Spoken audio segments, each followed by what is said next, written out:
The crystal chandelier light caught the edge of a cracked porcelain spoon as Marcus Chen placed it gently on the table between three men in black suits and a terrified woman. "Wrong table, wrong day, gentlemen," he said, his voice carrying the quiet authority of someone who'd seen too much to be intimidated by expensive suits. The entire restaurant held its breath. What happened next would transform a simple maintenance worker into a viral legend. Follow my story to the end and comment the city you're watching from so I can see how far my story has reached. The Golden Pearl restaurant hummed with the kind of energy that only came from mixing wealth wine and whispered secrets. Crystal chandeliers cast honey-colored light across tables dressed in Egyptian cotton, while a string quartet played Vivaldi from a corner alcove designed specifically for acoustic perfection. The maitre d' moved between tables like a conductor, orchestrating an evening where a single bottle of wine could cost more than most people's monthly rent. Marcus Chen wasn't supposed to be there. At 36, he inhabited the invisible spaces of the city's infrastructure. The guy who showed up after closing to fix commercial ovens, recalibrate fire suppression systems, or replace faulty sensors in walk-in freezers. His company, Chen Industrial Maintenance, consisted of himself, a van full of tools, and a reputation for being the one contractor who actually showed up when promised. Tonight's job was routine inspect the kitchen's new automated fire suppression system, verify the emergency exit mechanisms, and sign off on the safety compliance forms that would keep the Golden Pearl's insurance rates from skyrocketing. Simple work that paid well enough to keep his 8-year-old daughter Emma in her art classes and martial arts lessons. Emma sat at a small table near the emergency exit, her backpack full of homework beside her, carefully folding origami butterflies from the restaurant's cloth napkins. The staff had given her a basket of them, amused by the serious little girl who could turn their fancy linens into delicate art. She'd already made 7 butterflies, lining them up like a small army across the table's marble surface. "Daddy, look," she called out softly, holding up her latest creation. "This one has perfect wings." Marcus glanced over from where he was photographing a grease-caked sprinkler head, his worn denim jacket contrasting sharply with the restaurant's opulence. Around his wrist, a simple red string bracelet caught the light, Emma's morning ritual tied there with the solemnity only an 8-year-old could muster.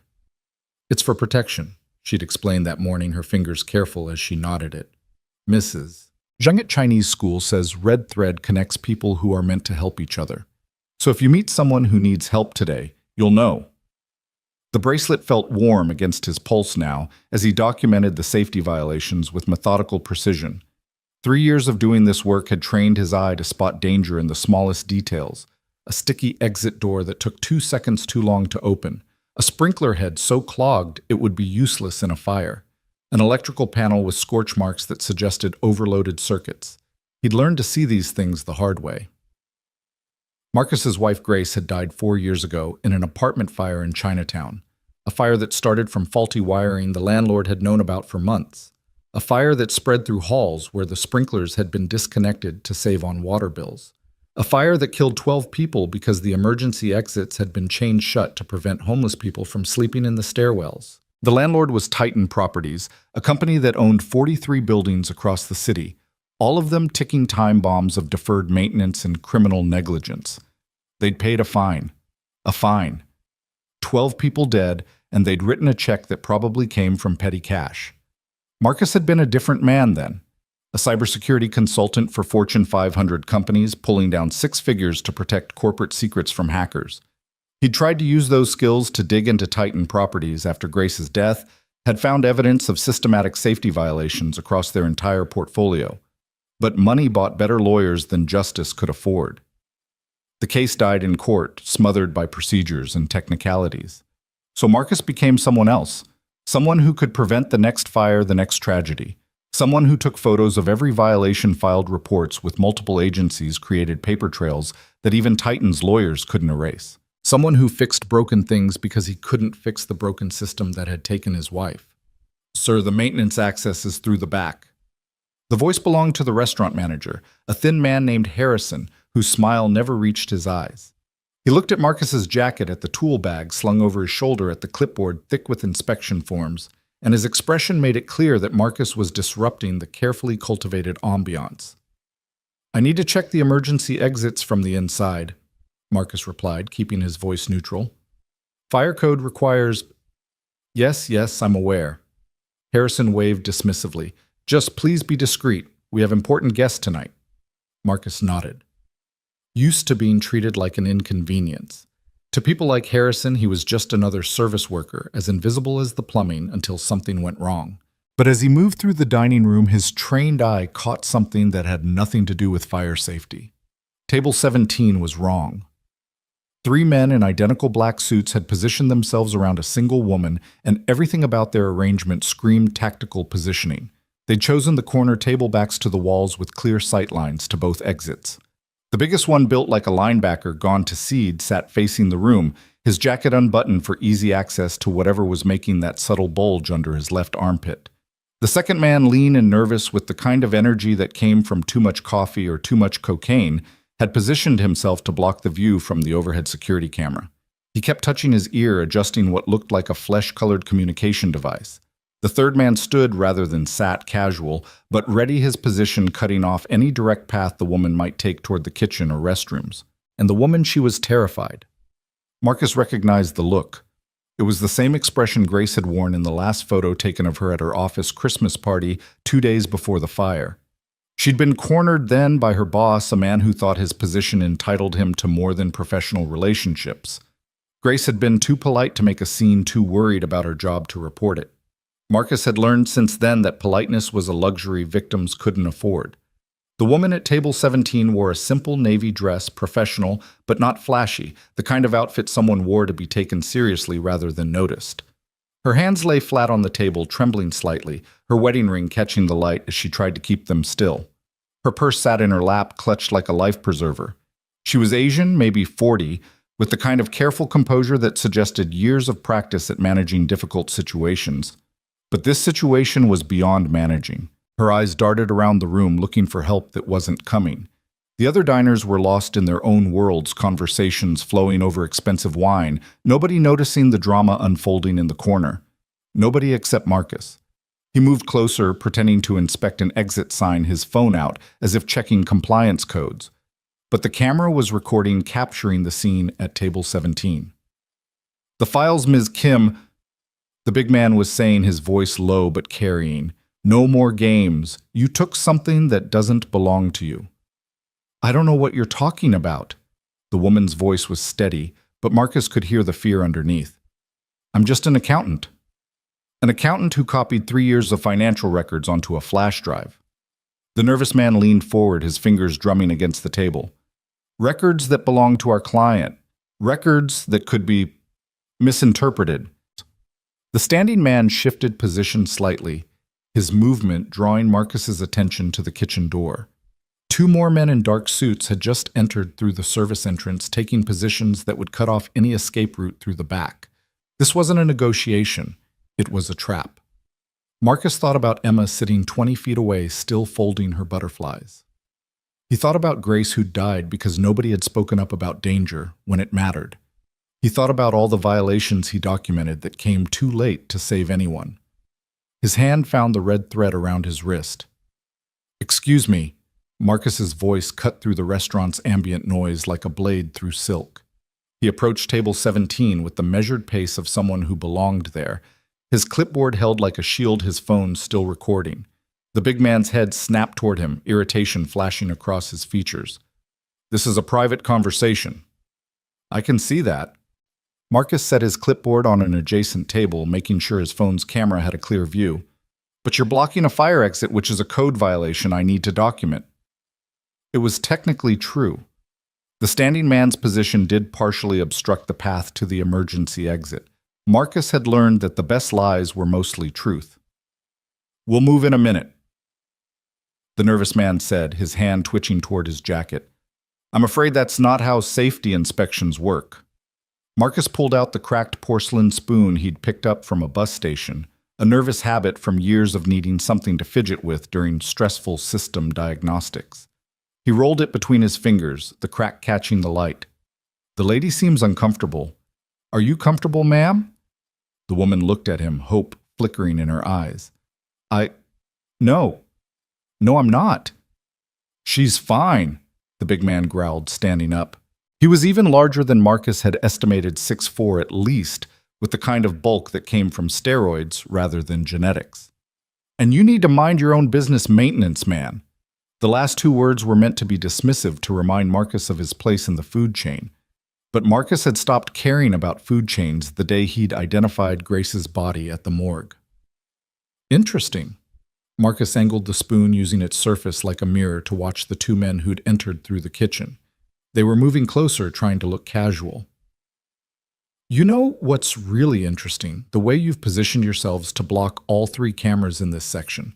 Very professional, almost like you've done this before."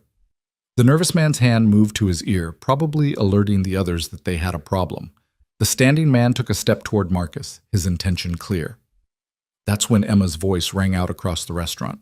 "Daddy, are you making friends?" Every head in the dining room turned toward the little girl with her army of origami butterflies. She stood beside her table backpack over one shoulder, watching the scene with the kind of innocent curiosity that made every adult in the room suddenly hyper-aware of what was happening. "Just talking to some people, sweetheart," Marcus called back, keeping his voice light. "Stay right there." But Emma was already walking over her butterflies gathered in her small hands. She moved with the confidence of a child who'd never learned to be afraid of adults, who still believed the world was fundamentally safe. "Are you having a party?" she asked the woman at table 17. "You look sad. Do you want a butterfly? They're good luck." She held out one of her creations, a delicate thing made from white linen that seemed to glow in the chandelier light. The woman's composure cracked. Tears welled in her eyes as she accepted the butterfly with shaking hands. "Thank you, sweetie. It's beautiful." "Why is she crying?" Emma looked up at the big man with the directness only children could manage. "Did you make her cry?" The dining room had gone completely silent. Every conversation had stopped, every fork suspended midway to its owner's mouth. The string quartet had even paused between movements, sensing the shift in atmosphere. Someone at table 12 had their phone out recording. "Your daughter should go back to her table," the big man said to Marcus, but his voice had lost its edge. Nothing destroyed tough guy intimidation faster than a child's innocence. "Emma, go sit down," Marcus said gently. "I'll be there in a minute." "But the lady is sad." "I know, baby. That's why I'm going to help her." Emma looked between the adults, her 8-year-old mind processing the tension she couldn't quite understand. Then she reached into her pocket and pulled out another piece of red thread. "Here," she said to the woman. "This is for protection. My daddy has one too. See?" She pointed to Marcus's wrist. "It means you're connected now. He has to help you because the thread says so." She tied the red thread around the woman's wrist, with the same careful attention she'd given Marcus's that morning. The woman, Ms. Kim, watched with wonder as the little girl worked this unexpected ally in her moment of crisis. "There," Emma announced. "Now you're safe." She walked back to her table, satisfied with her intervention, leaving behind a dining room that suddenly felt like a theater where everyone had forgotten their lines. Marcus looked at the three men, then at Ms. Kim with her red thread bracelet, then at the growing number of phones pointed their direction. "Gentlemen," he said, loud enough for every phone to pick up his voice, "I believe the lady would like to leave now. And you're going to let her." The big man's face flushed red. "You have no idea what you're getting involved in." "Actually, I do." Marcus held up his own phone, showing the recording time, 7 minutes 23 seconds. "Corporate intimidation, preventing free movement, implied threats. That's enough for assault charges, and that's before we get into whatever financial crimes you're trying to cover up." "You think you're some kind of hero?" The nervous man stood up, his hand moving inside his jacket. "No." Marcus's voice was calm, almost sad. "I'm just someone who knows what happens when people stay quiet about dangerous situations. Someone dies. It's always someone who didn't deserve it, someone who just wanted to go home to their family." He looked directly at Ms. Kim. "Do you want to leave?" "Yes," she whispered. "Please." "Then stand up and walk to the exit. These gentlemen are going to stay seated." The standing man moved to block her path. "She's not going anywhere with those files." "Files?" Marcus turned the cracked spoon in his fingers, the repetitive motion keeping his hands steady. What files would those be? The ones documenting financial crimes, the ones that prove… what exactly? Embezzlement money, laundering? Or are we talking about something worse? Safety violations, maybe, the kind that get people killed. Ms. Kim's sharp intake of breath told him he'd hit close to the mark. You were the one, she said suddenly, staring at Marcus with recognition dawning in her eyes. You're Marcus Chen. Your wife died in the Chinatown fire. You've been filing all those safety complaints against Titan Properties. The name hit the room like a thunderclap. Titan Properties. The company that owned half the low-income housing in the city. The company that had been in the news for suspicious fires in buildings they wanted to demolish for development. The company that always seemed to have the fire department's inspection reports come back clean despite multiple complaints. Shut up, the big man snarled at Ms. Kim, but she was already standing emboldened by the cameras by Emma's butterfly still clutched in her hand by the red thread around her wrist. I'm Catherine Kim, she announced to the room, to the phones, to the internet that would soon make her famous. I'm a forensic accountant. I was hired to audit Titan Properties books, and I found evidence that they've been bribing city inspectors for over a decade. I found payments to have sprinkler systems disconnected, to have fire exits chained, to have... The nervous man lunged for her, but Marcus was already moving. The cracked porcelain spoon became an extension of his hand, 3 years of martial arts training from his youth flooding back like muscle memory. He caught the man's wrist at exactly the right pressure point, the spoon's edge pressing into the nerve cluster between the radius and ulna. The man's hand went completely numb, his fingers releasing their grip on Catherine's arm. The big man came at Marcus like a freight train, but freight trains were predictable. They moved in straight lines. Marcus sidestepped, using the man's momentum against him, guiding him into a table that sent plates and wine glasses crashing to the floor. The standing man reached for something in his jacket, but Marcus was faster. He grabbed a cloth napkin from the nearest table, twisted it into a rope, and in one fluid motion had it wrapped around the man's wrist, pinning his hand inside his jacket. Stop! Harrison, the manager, appeared, his face red with indignation. You're destroying my restaurant. Your restaurant was already destroyed, Marcus said, not taking his eyes off the three men. The moment you let them use it for this. How much did they pay you to look the other way? Harrison's guilty flinch was answer enough. The two men from the kitchen were moving in now, but the dining room had transformed into something they hadn't expected. 20 phones were recording. The live streams had already started. Someone was narrating the scene for their followers in real time. This is insane. Some maintenance guy is fighting off corporate thugs. Oh my God, he just took down 3 guys with a spoon and a napkin. The nervous man cradled his numb hand, backing away. The big man got to his feet slowly, wine dripping from his expensive suit. The standing man finally got his hand free from his jacket, but with so many witnesses, whatever he'd been reaching for stayed hidden. You're going to regret this, the big man said to Marcus. I already have many regrets, Marcus replied. Staying quiet while people get hurt won't be one of them. He held up his phone, showing that he'd just sent the entire recording to someone. That went to 3 journalists, 2 city councilors, and the FBI's corruption hotline. Whatever you were planning to do to Ms. Kim, it's over. The sirens were audible now, growing closer. Someone had called 911. The 5 men looked at each other, calculating their options. They could try to force their way out, but that would mean fighting through a room full of witnesses with cameras. They could stay and try to explain, but that would mean being there when the police arrived. This isn't over, the big man said to Catherine. You can't hide forever. She won't have to, Marcus said, because by tomorrow morning, everyone in the city will know her face, her name, and what she's trying to expose. You've lost the advantage of shadows. Hard to intimidate someone when the whole world is watching. The men left then, moving quickly, but not running, maintaining the fiction that they were just business associates leaving after a tense meeting. The 2 from the kitchen disappeared back the way they'd come.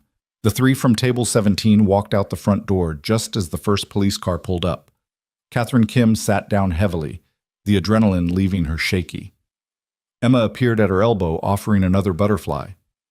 You were very brave, the little girl said solemnly. Both of you. Daddy doesn't usually fight people anymore, but sometimes he has to when someone's in trouble. Any more? Catherine looked at Marcus with curiosity. Marcus was saved from answering by the arrival of the police. Two officers entered, hands on their weapons, taking in the overturned table, the scattered dishes, the room full of people with phones out. "Someone want to tell me what happened here?"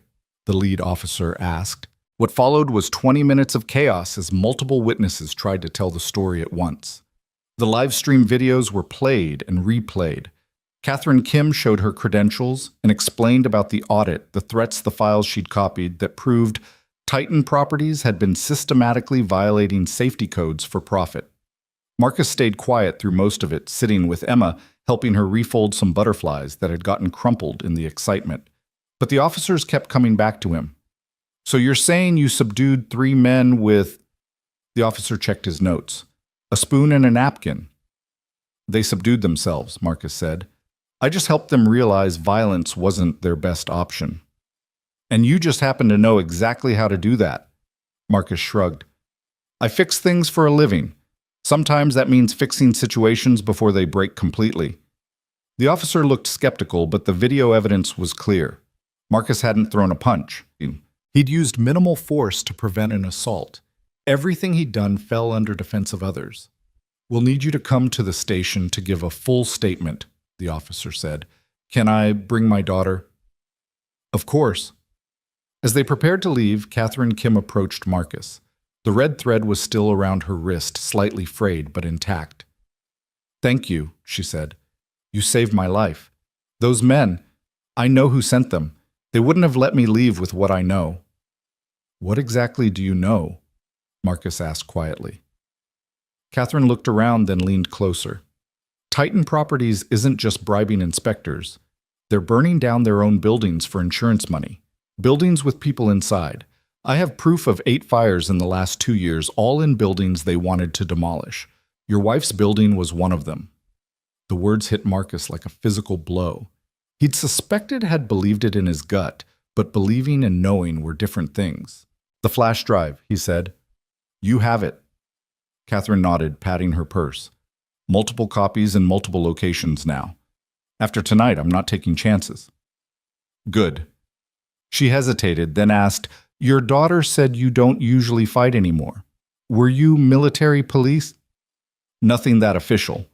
Marcus watched Emma showing her butterflies to one of the officers, the man's tough demeanor melting in the face of her enthusiasm. "I used to teach self-defense, conflict de-escalation, how to protect people without becoming the threat yourself." "Why did you stop?" "Because I couldn't protect the one person who mattered most." He touched the red thread on his wrist. "Now I just try to fix things before they break. Tonight you were about to break." Catherine's eyes filled with tears again.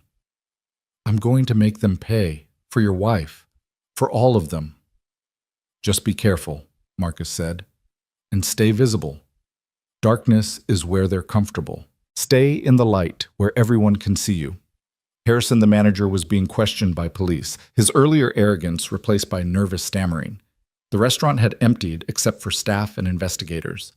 The golden ambiance had been shattered, replaced by the harsh reality of crime scene tape and evidence markers. "Daddy," Emma tugged on his sleeve. "Are we heroes now?" Marcus knelt down to her level. "No, baby, we're just people who helped when someone needed it." "But everyone was recording. We're going to be on the internet." "Probably. Will it help the sad lady?" Marcus looked over at Catherine Kim, who was showing something on her phone to a detective, her posture straightening with every word she spoke. The woman who'd been terrified an hour ago was transforming into someone else, a witness, a warrior, a voice for the dead. "Yeah," he said. "I think it will." They left the Golden Pearl as the crime scene investigators arrived. Emma held Marcus's hand, her other arm cradling her collection of butterflies. The red thread on his wrist caught the streetlight as they walked to their car. "Daddy," Emma said as he buckled her into her booster seat, "Mom would be proud of you." Marcus's throat tightened. "What makes you say that?"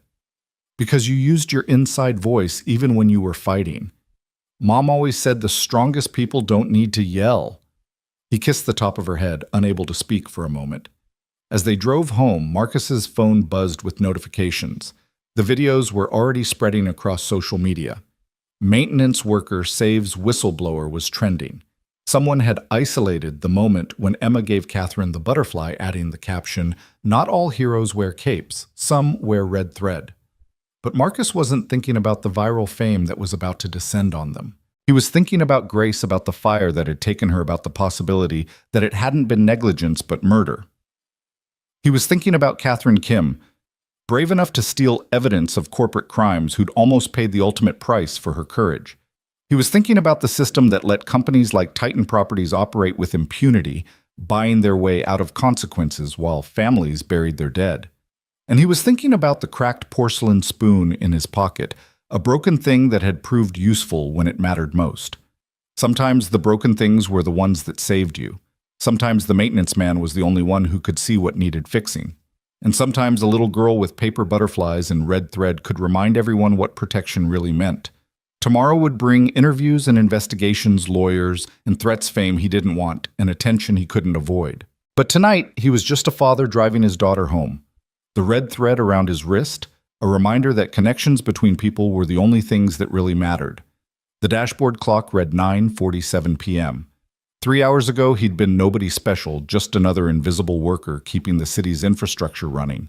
Now he was about to become the face of something larger, a movement, a reckoning, a long overdue accounting for those who profited from others' suffering. He didn't want it, but want and need were different things. Grace had needed someone to speak for her when she could no longer speak. Catherine Kim had needed someone to stand for her when she couldn't stand alone. Emma needed a father who showed her that doing right was more important than doing nothing. And maybe, just maybe, the city needed to see that sometimes the maintenance man was the most important person in the room, the one who could see what was broken and wasn't afraid to fix it. The red thread caught the passing streetlights as they drove through the city, a thin line of connection and protection, fragile but unbroken, just like hope itself. The video hit 10 million views before midnight. Marcus discovered this when Emma's school called at 6:47 a.m., suggesting he might want to keep her home for a few days until the situation calms down. The situation, as Principal Martinez delicately put it, was the crowd of reporters currently surrounding PS 84's main entrance, all hoping to interview the butterfly girl, who'd become the heart of a story that was reshaping the city's understanding of corporate corruption. "Daddy, there are people on our lawn," Emma announced from the living room window, still in her pajamas with her hair sticking up at odd angles. "A lot of people, with cameras." Marcus peered through the blinds. She was understating it. Their small rental house in Queens was under siege. News vans lined the street like a convoy. Reporters clustered on the sidewalk, held back only by the property line, and 2 uniformed officers who looked overwhelmed. His phone hadn't stopped buzzing since 4 a.m.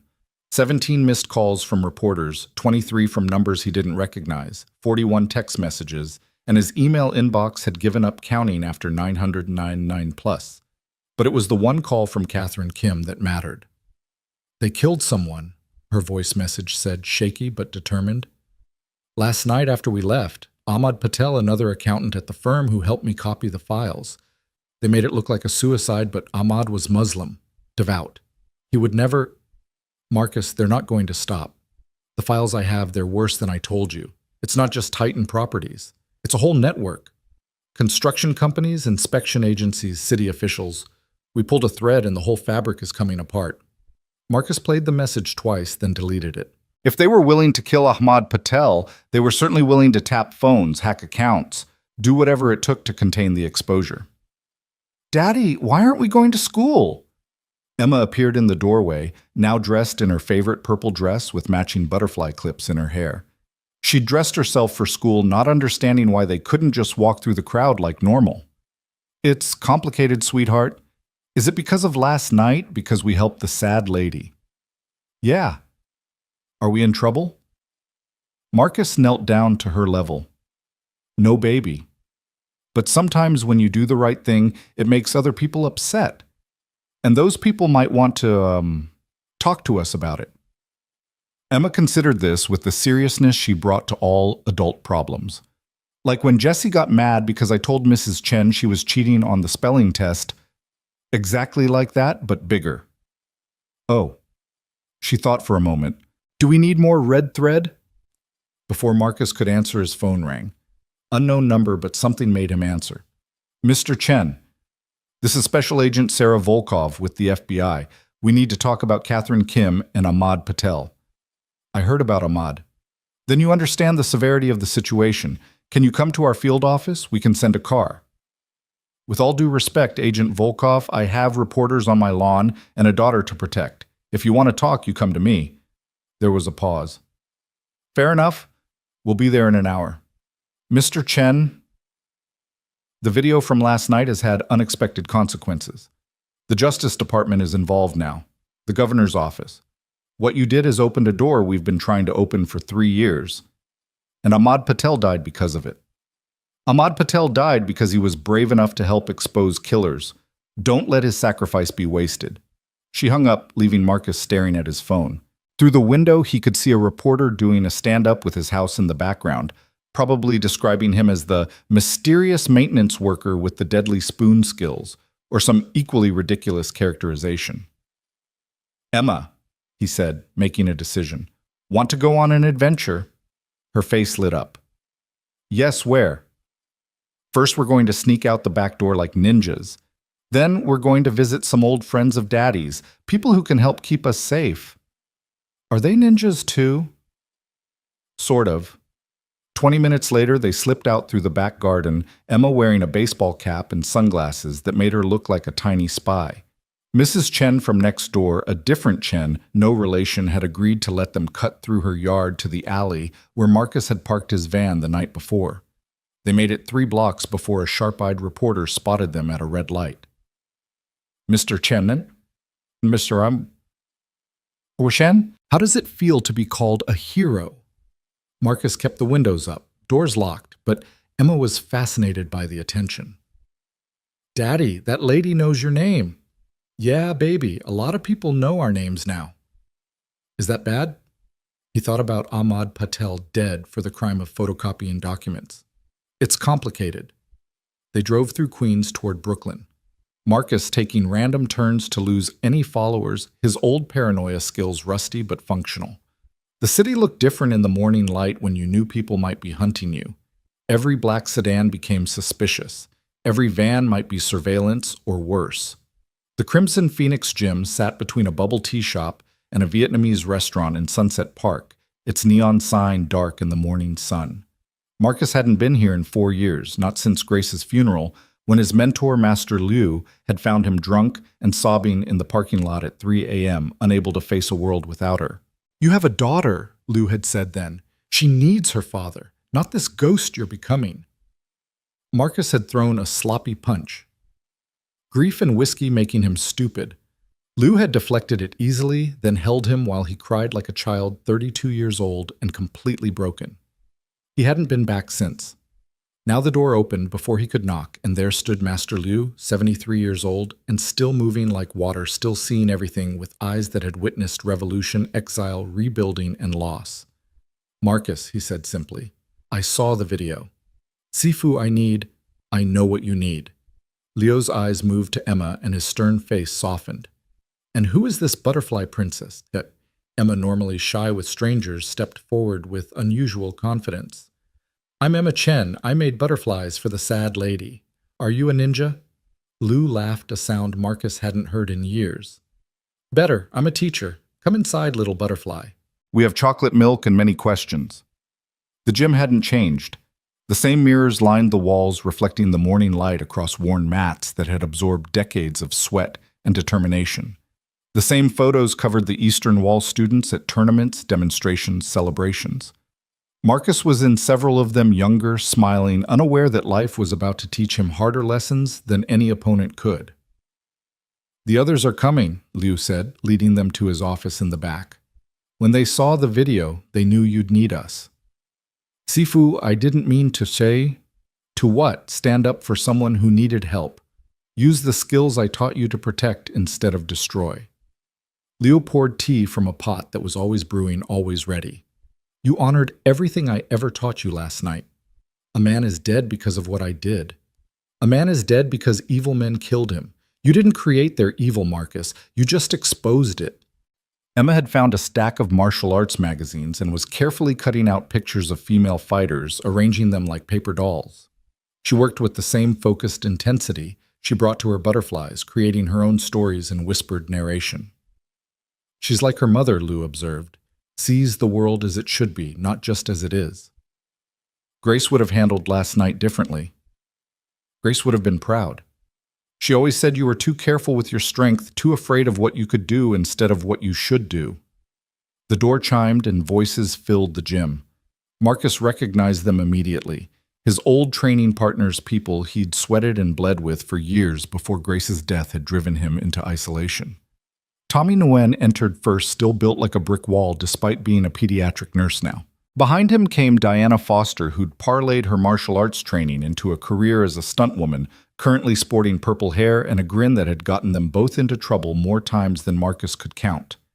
James Okonkwo followed his corporate lawyer suit, incongruous in the gym, probably having come straight from his office. The maintenance man returns, oh, Diana said, but her joke was gentle, her eyes concerned.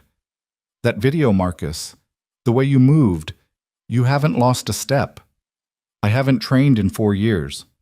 Your body remembers what your mind tries to forget, Master Liu said.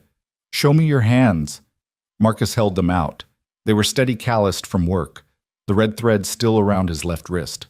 Liu examined them like a doctor, noting the small cuts from the cracked porcelain spoon, the bruising on his knuckles from when he'd deflected the big man's grab. You held back, Liu said. You could have seriously hurt those men. They were just doing a job. So were the guards at concentration camps, James said, his lawyer's mind always cutting to uncomfortable truths. Following orders isn't an excuse for evil. Tommy had knelt beside Emma, admiring her picture arrangements. These are really good. You have an artist's eye. My mom was an artist, Emma said proudly. She painted birds. Daddy keeps them all in his room. Marcus felt the familiar stab of grief, but before he could deflect, his phone rang. Agent Volkov. Mr. Chen, you're not at your house. Did you really expect me to sit there like a target? Fair point. Where are you?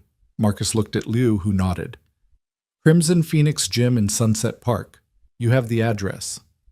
We'll be there in 20 minutes. Mr. Chen, there's been another development. Catherine Kim is missing. The words hit like ice water. What do you mean missing? She didn't show up for protective custody this morning. Her apartment's been tossed. Professional job.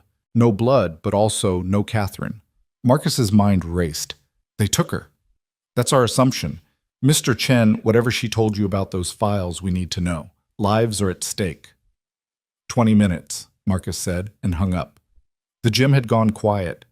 Everyone had heard his side of the conversation. It's happening again, Marcus said to no one in particular. People are dying because someone stood up to them. No, Liu said firmly. People are dying because killers are killing. You don't blame the light for revealing the darkness. Pretty sure the darkness blames the light, Diana said. Marcus, that video has 50 million views now. The whole city is watching.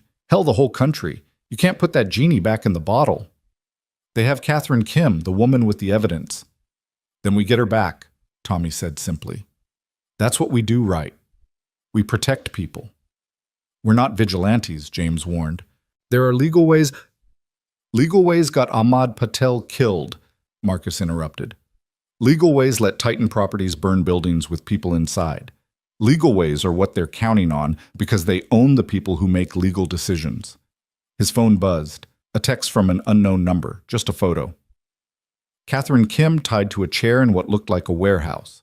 A copy of today's newspaper in the frame to prove it was current. Her face was bruised but defiant, the red thread still visible on her wrist. Below the photo, a message, "The Butterfly Man has 1 hour to come alone. Pier 47. Bring all copies of the files or she burns like your wife did." The gym erupted in angry voices, but Marcus heard none of it. He was staring at the photo, at the red thread on Catherine's wrist, at the look in her eyes that said she was ready to die rather than give up what she knew. "Emma," he said quietly, "I need you to stay here with Master Liu." His daughter looked up from her pictures. "Are you going to help the sad lady again?" "Yeah, baby." "Then you need this." She pulled a fresh piece of red thread from her pocket. She always had them like a magician with scarves, and tied it around his wrist next to the one from yesterday. "Double protection, because it's dangerous." How do you know it's dangerous? Because you have your scary face on, the one from when the bad men were at Mommy's funeral. Marcus froze. What bad men? The ones in the black car who watched us at the cemetery. You made me go inside with Aunt Linda, but I saw them. You talked to them, and then they left, and you had your scary face for weeks. 4 years ago, the day they buried Grace. Marcus remembered now Titan Properties representatives coming to offer their condolences, and a settlement if he signed a non-disclosure agreement. He told them what they could do with their money, had made it clear that if they came near his daughter again, he'd kill them all. They'd believed him, but that was before last night, before the video, before he'd shown the world what he was capable of. Daddy has to go, he told Emma. But I'll be back. Promise. He couldn't lie to her. I'll try my best. That's not a promise. No, it's not. She considered this with that devastating honesty children possessed. Then she hugged him tight, whispering, "Be like water, Daddy. That's what Mommy used to say when you trained. Be like water." Grace's words in Emma's voice. It almost broke him. Master Liu stepped forward. "You're not going alone." The message said, "Come alone." It didn't say stay alone. Liu's smile was sharp as a blade. Besides, they threaten one of my students, they threaten me, and I haven't had a good fight in years. Sifu, you're 73, and I've been dangerous for 70 of those years. Tommy Diana James, you know what to do. They moved without question, a team responding to unspoken orders. Tommy went to a cabinet and pulled out equipment Marcus recognized tactical gear from Liu's military days, updated and maintained because Liu believed in being prepared for everything. Diana was already on her phone calling in favors from her stunt crew. "Yeah, Pier 47, bring the drone rig and the thermal cameras. No, this isn't a movie. This is real." James had his laptop out, fingers flying over the keyboard. Pier 47 is owned by a shell company that traces back to, surprise, surprise, Titan Properties. It's been closed for renovation for 6 months, but no work's been done. Perfect place for disappearing someone. Agent Volkov arrived while they were preparing, taking in the scene with professional assessment. She was younger than her voice had suggested, maybe 35, with the kind of alertness that came from seeing too much too young. "This is not how we do things," she said, looking at the tactical gear. "Then how do you do things?" Marcus asked. "Because your way got Ahmad Patel killed and Catherine Kim kidnapped. We follow the law. The law they've bought." She had no answer for that. Instead, she pulled out a tablet showing Marcus a file. "This is what Catherine Kim found. We managed to recover it from her cloud backup before they deleted it." The file was devastating. Financial records showing Titan Properties had been systematically burning their own buildings for insurance money. But worse, much worse, were the communications showing they knew people were inside. They'd specifically chosen buildings with the most vulnerable tenants, elderly, disabled, undocumented immigrants who wouldn't be missed or mourned by anyone with power. 8 buildings, 43 deaths. All murder disguised as tragic accidents. Grace's building was 3rd on the list. "They killed her," Marcus said, his voice hollow. "They actually killed her." "They killed all of them," Volkov said. "And they're going to keep killing unless we stop them. But we need Catherine Kim alive to testify. She's the only one who can authenticate these documents, explain how she found them, make a jury understand what they mean. Then we get her back. You can't just watch me." Marcus stood, the red threads on his wrist catching the light. 2 threads now, double protection, as Emma had said. One for Grace, one for Catherine. 2 women whose lives had been touched by Titan Properties' evil. "You have 40 minutes, Volkov said. "If you're going to do something stupid, at least let me help. You just said you follow the law. I also took an oath to protect and serve. Sometimes those 2 things conflict." She pulled out her service weapon, checked it, holstered it again. "Besides, my sister lived in one of those buildings, the 5th one on the list. She got out, but her neighbor didn't. Mrs. Petrovsky, 78 years old, still sent Christmas cards to family in Russia every year, died of smoke inhalation because the fire exits were chained." The room was quiet for a moment, everyone recognizing the weight of personal loss, the kind that transformed duty into mission. "All right, Marcus said. "Here's what we're going to do." Pier 47 stretched into the Hudson River like a broken finger. its abandoned warehouses dark against the morning sky. Marcus approached alone as demanded, but he knew he wasn't really alone. Diana's stunt crew had drones in the air, invisible at their altitude, but watching everything through thermal cameras. Tommy and two other students from the gym were approaching by water in a borrowed boat. James was in a van 3 blocks away, monitoring police channels and ready to call in cavalry if needed. And Master Liu was somewhere Marcus couldn't see him, which meant he was exactly where he needed to be. The main warehouse door was open, an obvious invitation. Marcus entered his footsteps echoing in the vast space. Sunlight filtered through broken skylights, creating patterns of light and shadow across the concrete floor. Catherine Kim sat in the center of the space, tied to a metal chair. She was conscious but exhausted, her face showing the signs of a sleepless night and rough treatment. The red thread on her wrist was stained with blood from where she'd struggled against her restraints. "Marcus," she said, her voice cracked but strong. "You shouldn't have come. Couldn't leave you here. It's a trap." "I know." The big man from the restaurant emerged from the shadows along with 6 others. Not the nervous man or the standing man from last night. They'd probably been arrested. These were new players, harder, more professional. The kind of men who didn't make threats because they didn't need to. "Mr. Chen," the big man said, "you've caused us considerable trouble. Just getting started. Tough talk for a maintenance man. I fix things. You're broken. Seems like a natural fit." The big man smiled, but it didn't reach his eyes. "Do you have the files? Do you have a name? Seems rude to die without knowing who killed me." "Frank Morrison, head of security for Titan Properties." The same Frank Morrison who signed off on the fire safety reports for 8 buildings that mysteriously burned down.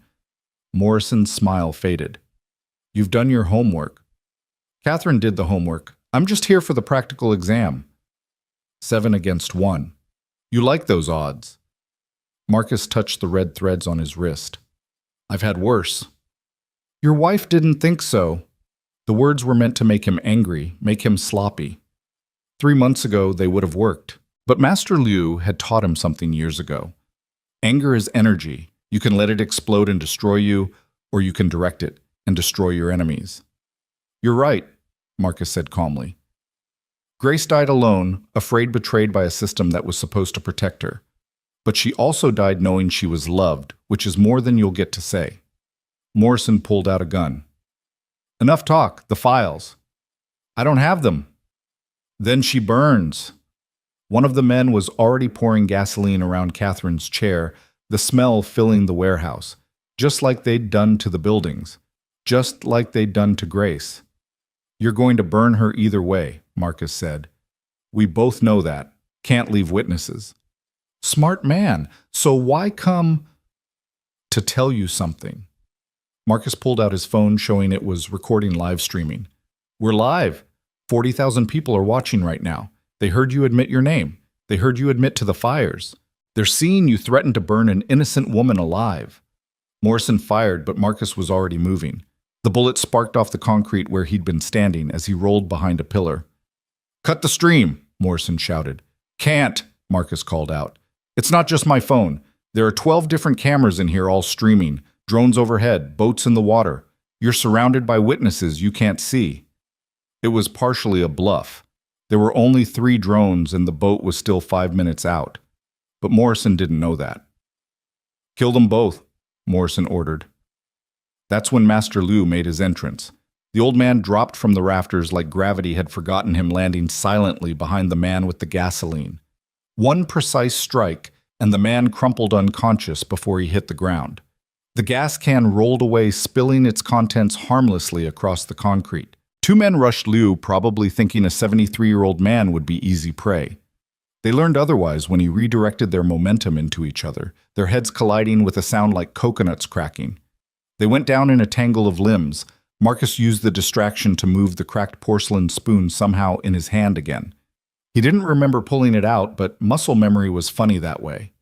The nearest gunman was turning toward Liu, exposing his back. Marcus closed the distance in 3 steps, the spoon's edge finding the nerve cluster at the base of the skull. The man dropped his gun, clattering away. Diana's crew rappelled through the skylights, their stunt training making them look like special forces. They didn't engage directly, instead creating chaos. Smoke bombs, flashbangs, the kind of theatrical confusion that made it impossible for Morrison's men to track their targets. Tommy and his team burst through the side door, moving with the coordinated precision of people who'd trained together for years. They weren't trying to win a fight, they were trying to create enough disruption for Marcus to reach Catherine. Morrison was screaming orders, but his men were panicking. They'd expected to torture and kill 2 people in private. Instead, they were in the middle of a very public rescue being watched by thousands. Marcus reached Catherine using a box cutter to slice through her restraints. "Can you run? I can barely stand." "Then I'll carry you." "Behind you." Marcus spun the spoon, coming up instinctively. Morrison was there, gun aimed at Marcus's head, too close to miss. The gun fired, but Marcus wasn't there. He dropped and rolled Leo's training, saving him once again. The bullet whined past, and before Morrison could adjust his aim, a small figure hit him from the side. Emma. She'd followed them, somehow slipped away from whoever was supposed to be watching her. 8 years old and fearless, she'd attacked a man 4 times her size because he was threatening her father. Morrison backhanded her casually, sending her small body flying. She hit the concrete hard, a cry of pain escaping her lips. Something broke inside Marcus. Not broke like the porcelain spoon, broke like a dam releasing years of suppressed rage training and capability. He moved differently now. Not the careful, measured movements of someone trying to minimize harm. This was the Marcus Chen who'd been Interpol's most requested instructor for close-quarters combat.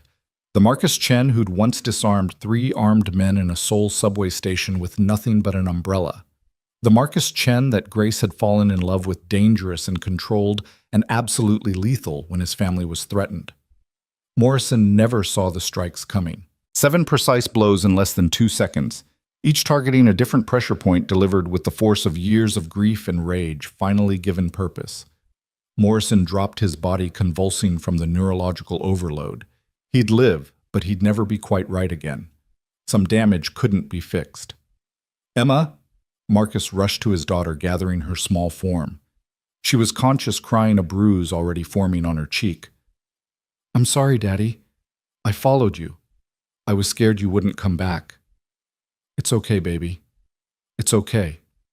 The warehouse was suddenly full of FBI agents, Volkov leading them in with weapons drawn. Morrison's surviving men surrendered immediately, smart enough to know when they were beaten. "You're under arrest," Volkov told Morrison, who was still twitching on the ground. "For kidnapping, attempted murder, conspiracy, and about 40 other charges we'll figure out later." Catherine Kim stood on shaking legs, supported by Tommy. "The files," she said. "Did you get the files prior?" "We have everything," Volkov assured her. "Your testimony plus the evidence is enough to bring down the entire network." Marcus carried Emma out of the warehouse into the morning sun. The media had arrived somehow, helicopters overhead and news vans surrounding the pier. The story was too big to contain now: vigilante justice, corporate corruption, a little girl brave enough to attack armed men to save her father. "Daddy," Emma whispered against his shoulder. "Did we win?"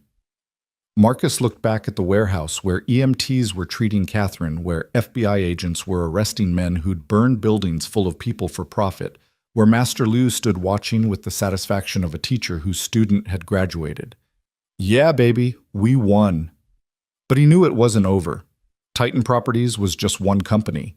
There were others like them, other Frank Morrisons willing to kill for profit. The system that had failed Grace was still broken, still needed fixing. The red threads on his wrist caught the light, one from yesterday, one from this morning.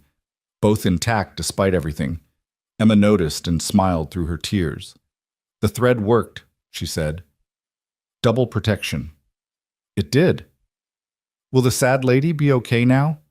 Marcus looked at Catherine Kim being helped into an ambulance, still clutching the butterfly Emma had given her the night before. She caught his eye and nodded a promise that she'd see this through, that their sacrifice wouldn't be wasted. "She'll be okay," Marcus said. "We all will." But even as he said it, he knew things had changed. The maintenance man who just wanted to fix things quietly was gone. In his place stood someone else, still a father, still a protector, but no longer content to work in the shadows. The video of Emma attacking Morrison was already spreading. Butterfly Girl Saves Father would trend for weeks. The image of her small form taking on an armed killer would become iconic, a symbol of courage that transcended size or age. But that was still to come. For now, Marcus held his daughter and walked through the crowd of reporters, ignoring their questions. Master Liu fell into step beside them, a silent guardian. Tommy and Diana flanked them, creating a protective corridor. "Mr. Chen," a reporter shouted, "how does it feel to be a hero?" Marcus stopped, turned, looked directly into the nearest camera. "I'm not a hero," he said. "I'm just a father who fixes things. Today we fix something important. Tomorrow there'll be something else to fix. That's how the world works. Things break, and someone has to care enough to repair them. But you risked your life.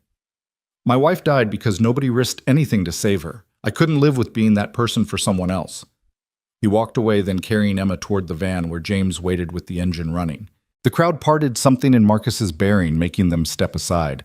As they drove away, Emma drowsy from adrenaline crash and curled against his side, Marcus thought about Grace.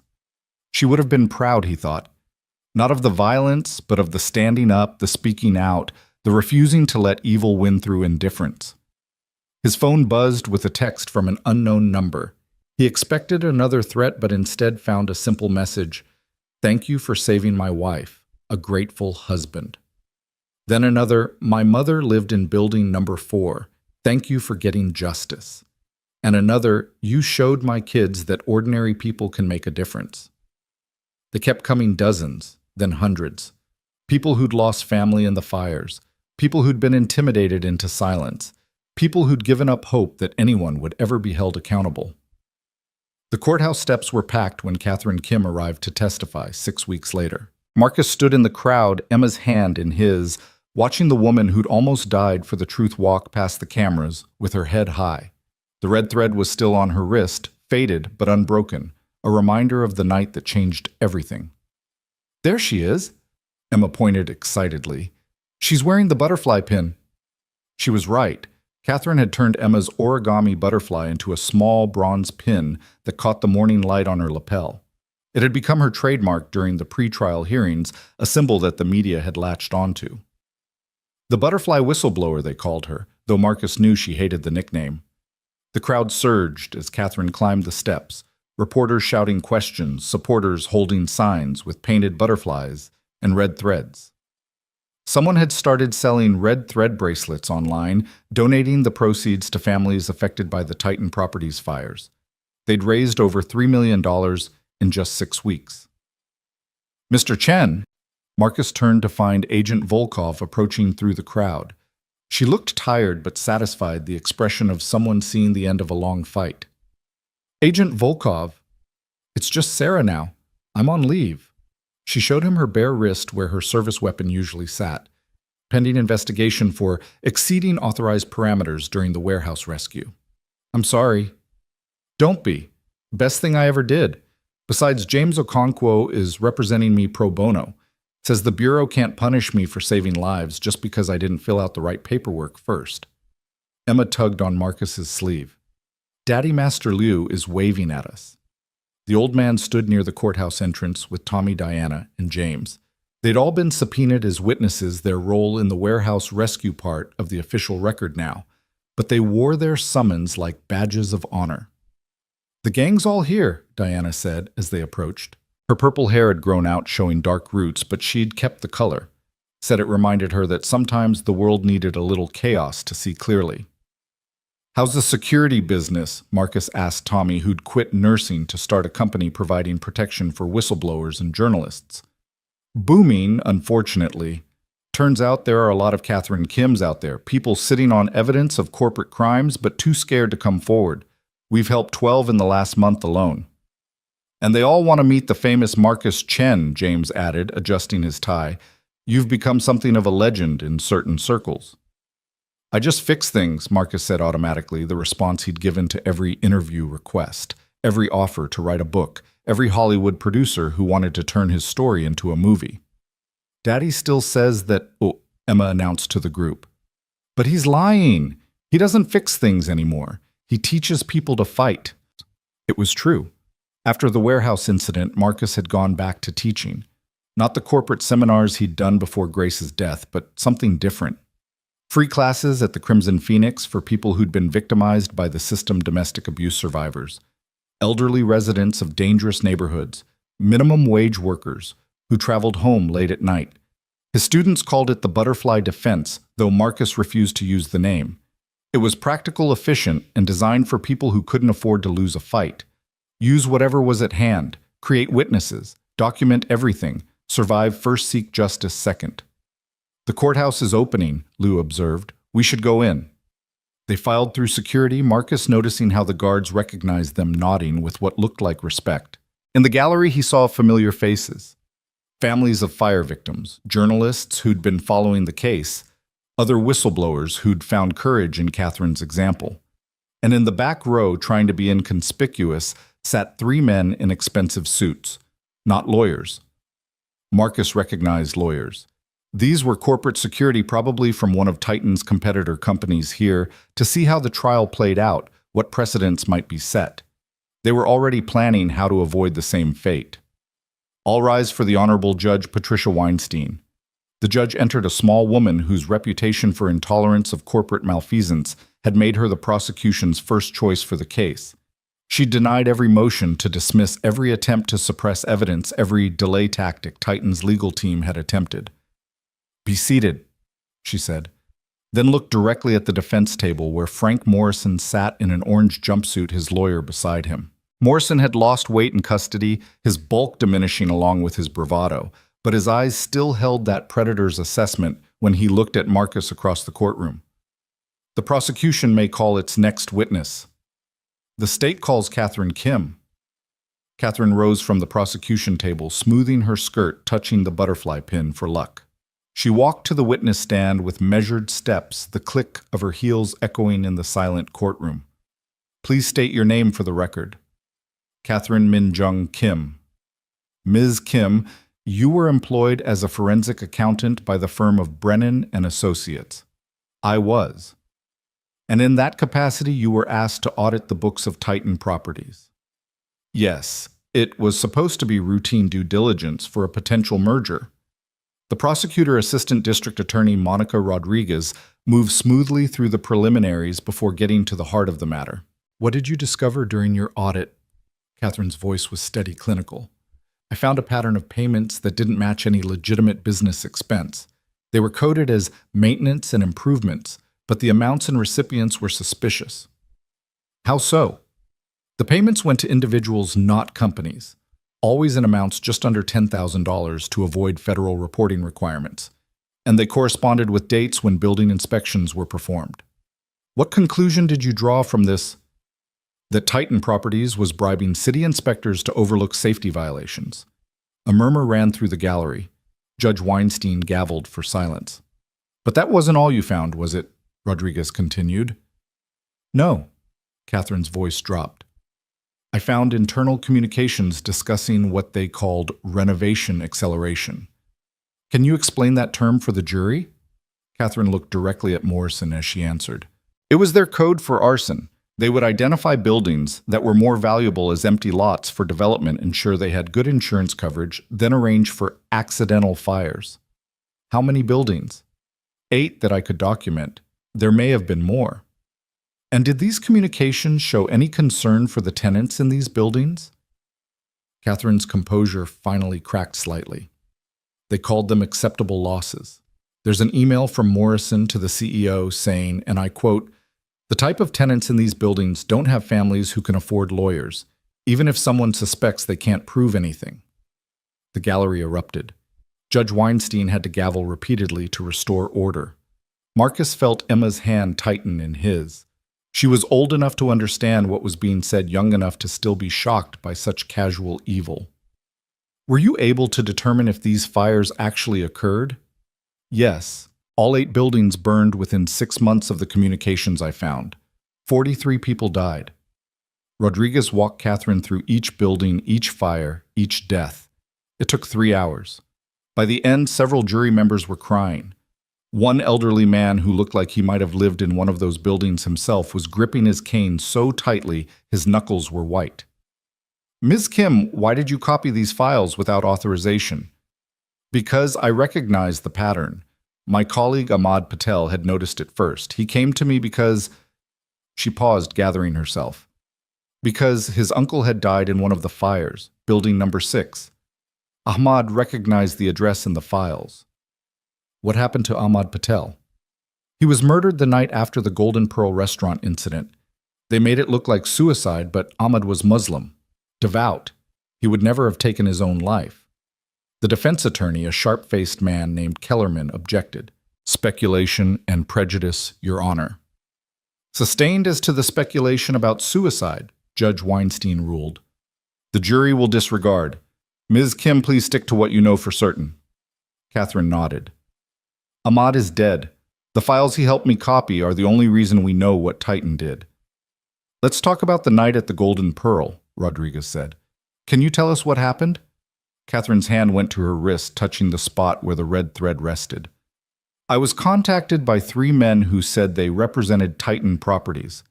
They wanted to meet in a public place to discuss the misunderstanding about the files. I thought I'd be safe in a restaurant full of people. Were you? No. They positioned themselves to block my escape. They threatened me. They made it clear that if I didn't return the files and sign a statement saying I'd made everything up, I would face consequences. What happened then? Catherine looked at Marcus for the first time since taking the stand. A maintenance worker named Marcus Chen intervened. He saw I was in distress and came to help, even though he didn't know me, even though it put him in danger. Can you identify Marcus Chen? He's there in the gallery, 3rd row, with his daughter. Every head in the courtroom turned. Emma, never one to miss a moment, waved. Despite the seriousness of the situation, a ripple of affectionate laughter went through the room. What happened after Mr. Chen intervened? He documented everything, recorded it, made sure there were witnesses. He prevented them from taking me by force, and when the police arrived, there was enough evidence to arrest them. But that wasn't the end, was it? No. The next morning, I was kidnapped from my apartment. They took me to a warehouse at Pier 47. They were going to burn me alive, make it look like I'd set the fire myself in a suicide attempt, the same way they'd burned their buildings. How do you know this? Frank Morrison told me. He said I would burn like all the others, that nobody would question another tragic fire. But you were rescued. Yes, Mr. Chen came along with others. They saved my life. Rodriguez turned to the jury. No further questions at this time. Kellerman rose for cross-examination, his expression suggesting he knew he was fighting a losing battle, but was being paid too much to give up. Ms. Kim, you accessed confidential files without authorization, correct? Yes. You copied proprietary information belonging to Titan Properties. I copied evidence of murder. Moved to strike as non-responsive. Overruled, Judge Weinstein said. The witness is explaining her actions. Kellerman tried another angle. You've received significant media attention from this case, haven't you? Book deals, movie rights, speaking engagements. I've been offered those things. I've declined them all. Really, no financial benefit whatsoever. Catherine's voice hardened. Mr. Kellerman, 43 people died. One of them was my colleague's uncle. Another was Mr. Chen's wife. There is no amount of money that would make profiting from their deaths acceptable to me. But you have become famous. I've become visible. There's a difference.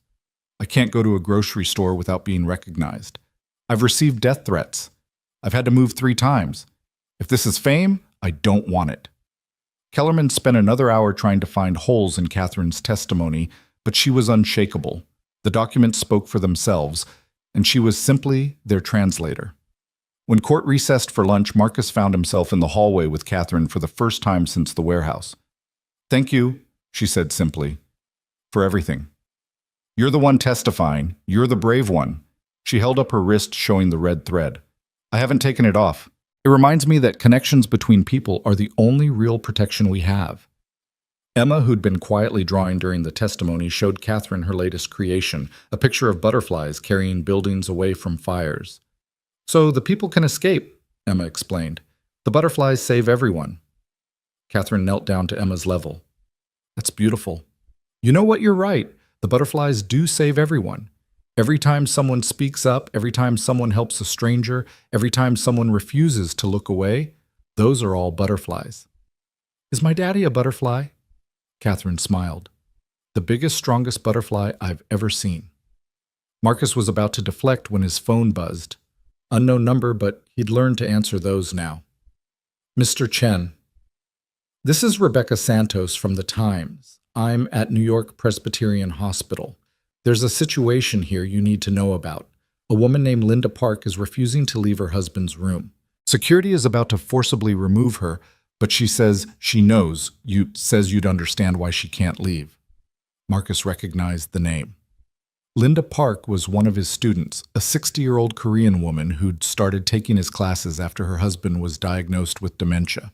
She'd been terrified of the day when she might have to physically defend him from those who might take advantage of his confusion. What's the situation? The hospital says her insurance has lapsed, that her husband needs to be transferred to a state facility. But Mrs. Park says those facilities are where patients go to die. She's barricaded herself in the room. Marcus looked at Catherine and Emma at the courtroom where justice was finally being served for crimes long buried. Tell her I'm coming, he said. Catherine heard his side of the conversation. Go, she said. This trial will continue for weeks. That woman needs you now. Daddy, are we helping someone? Emma asked. Yeah, baby, we are. They arrived at the hospital to find a crowd already forming. Somehow word had gotten out that the butterfly defense man was coming. The security guards looked uncomfortable, clearly not wanting to be filmed dragging an elderly woman from her dying husband's bedside. Linda Park sat in a chair she'd wedged against the door, her small frame tense with determination. Through the window, Marcus could see her husband in the bed connected to machines, unaware of the drama around him. Mrs. Park, wow, Marcus called through the door. It's Marcus Chen. The door opened immediately. Linda Park's face was streaked with tears, but her eyes were fierce. Mr. Chen, they want to take him to one of those places. The same company that owns the facility, it's subsidiary of Titan Properties. They buy sick people's debt, force them into their facilities, then bill Medicare until the patients die. It's another scam, another way they profit from suffering. Marcus felt the familiar anger rising. Even facing prosecution, even with their executives in jail, the tentacles of corruption spread wide. Do you have proof? I have everything. She showed him a folder thick with documents. My nephew is a paralegal. He's been investigating. 17 elderly patients transferred to Titan-owned facilities in the last year, all died within 6 months. All had their estates drained by medical bills first. Marcus looked at the growing crowd at the cameras already recording. Then he looked at Emma, who was tying one of her red threads around Mrs. Park's wrist. For protection, Emma said solemnly. He made a decision. Mrs. Park, would you like to tell your story to those reporters? I'm not good with cameras. You don't have to be good, you just have to be truthful. For the next hour, Linda Park became the unlikely face of another scandal. She spoke about her husband, a war veteran who'd served his country only to be abandoned by it in his illness. She showed the documents, the bills, the threats from collection agencies owned by the same company that owned the facilities. The hospital administration, faced with the growing crowd and negative publicity, suddenly discovered that Mrs. Park's insurance was actually valid after all, a clerical error, they said. Her husband could stay, but the damage was done. Butterfly Defense started trending again this time, attached to stories of elderly patients, disabled individuals, everyone who'd been victimized by the healthcare to hospice pipeline that companies like Titan had created. That evening, Marcus sat in his apartment watching the news coverage.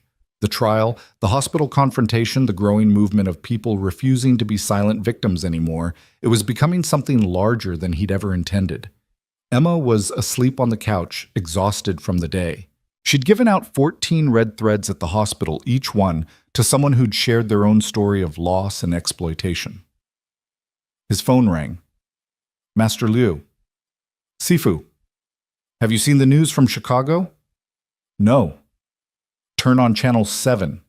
Marcus changed the channel to find coverage of a massive protest outside a Titan-owned building in Chicago.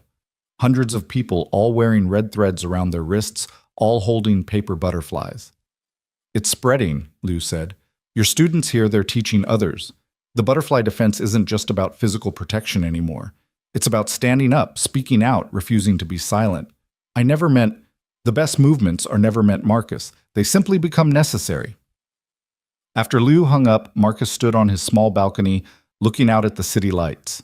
Somewhere out there, Catherine Kim was preparing for another day of testimony. Somewhere, Linda Park was sitting beside her husband's bed, safe for now, from those who would exploit them. Somewhere, families who'd lost loved ones to corporate greed were finding their voices.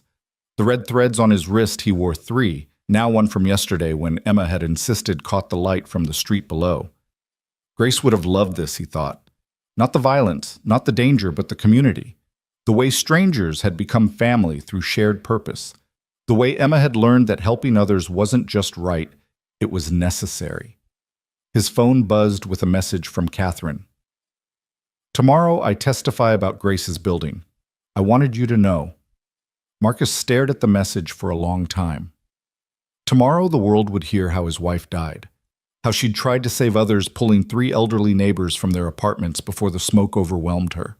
How the exits had been chained. How the sprinklers had been disabled. How she'd died a hero in a murder disguised as negligence. He typed back, "Thank you for being her voice." Catherine's response was immediate. "We're all her voice now." Marcus went inside, covered Emma with a blanket, and sat in the darkness thinking about butterflies and red threads, about broken things that could still be useful, about ordinary people doing extraordinary things, because the alternative was unthinkable. Tomorrow would bring more testimony, more revelations, more chances for justice, or its failure. But tonight his daughter was safe. The bad men were in jail, and somewhere in the city people were tying red threads around their wrists and refusing to be victims anymore. It wasn't the life he'd planned, wasn't the quiet existence of fixing broken equipment he'd retreated into after Grace's death. But maybe, just maybe, it was the life he was meant to live. The cracked porcelain spoon sat on his kitchen counter, its fracture catching the moonlight through the window. Still broken, still useful, still ready for whatever tomorrow would bring. Marcus picked it up, feeling its familiar weight, and made a decision. Tomorrow, after Catherine's testimony, he would do something he'd been avoiding for 4 years. He would visit Grace's grave, and he would tell her that her death had not been in vain, that from the ashes of their loss had risen something beautiful and fierce and unstoppable. A movement of butterflies carrying people to safety on wings made of truth and courage and red thread. The next morning came too soon and not soon enough. Marcus woke Emma early, dressed her in her best outfit, the one she'd worn to Grace's funeral, now almost too small, and they headed to the courthouse through streets already filling with protesters and supporters. The crowd outside had tripled from yesterday. Red threads were everywhere, tied around wrists, wound through hair strung between protest signs. Someone was handing out origami butterflies made from newspaper articles about the trial. "Daddy, we're famous," Emma said, not entirely pleased about it. "No, baby. The idea is famous. We're just the people who started it." Inside the courthouse, Catherine was already on the stand. She looked tired, but determined, the butterfly pin prominent on her jacket. "Ms. Kim," Rodriguez began, "yesterday you testified about 8 buildings. Today I want to focus on one specific building, the Jade Garden Apartments in Chinatown." Marcus's chest tightened. Emma's hand found his. "What can you tell us about that fire?" Catherine's voice was steady, clinical, but her eyes found Marcus in the gallery. The Jade Garden Apartments were built in 1947. By 2010, they were in severe disrepair. Titan Properties bought the building in 2019 with the stated intention of renovation. Instead, they systematically made it more dangerous. How so? They disabled sprinkler systems, claiming they were upgrading them. They chained emergency exits supposedly to prevent break-ins. They ignored electrical problems that multiple tenants had reported. And then on March 15, 2021, they had Frank Morrison's team set a fire in the basement electrical room. Objection. Kellerman stood. That's accusation of specific criminal action without... "I have the email," Catherine said quietly. Morrison to the CEO, dated March 14, 2021. Subject line, Garden Project tomorrow night. Body of the email, electrical failure scenario confirmed. Team in place. Insurance adjuster prepped. Acceptable casualty estimate 5 to 10. The courtroom went absolutely silent.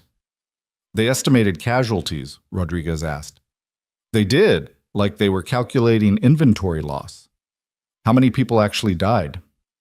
12, including Grace Chen, who died trying to evacuate elderly residents from the 4th floor. Marcus closed his eyes, but he could still see it. The security footage he'd watched 100 times showing Grace running back into the building. She'd gotten Mrs. Liu out Mr. Kwan, the Pham family. She'd gone back for Mrs. Rodriguez, who was in a wheelchair. The smoke had been too thick. They'd found them together in the stairwell, Grace's body shielding the older woman trying to protect her to the very end. "Mr. Morrison," Catherine continued, "personally inspected the building the day before the fire. There's a photo of him removing the batteries from smoke detectors."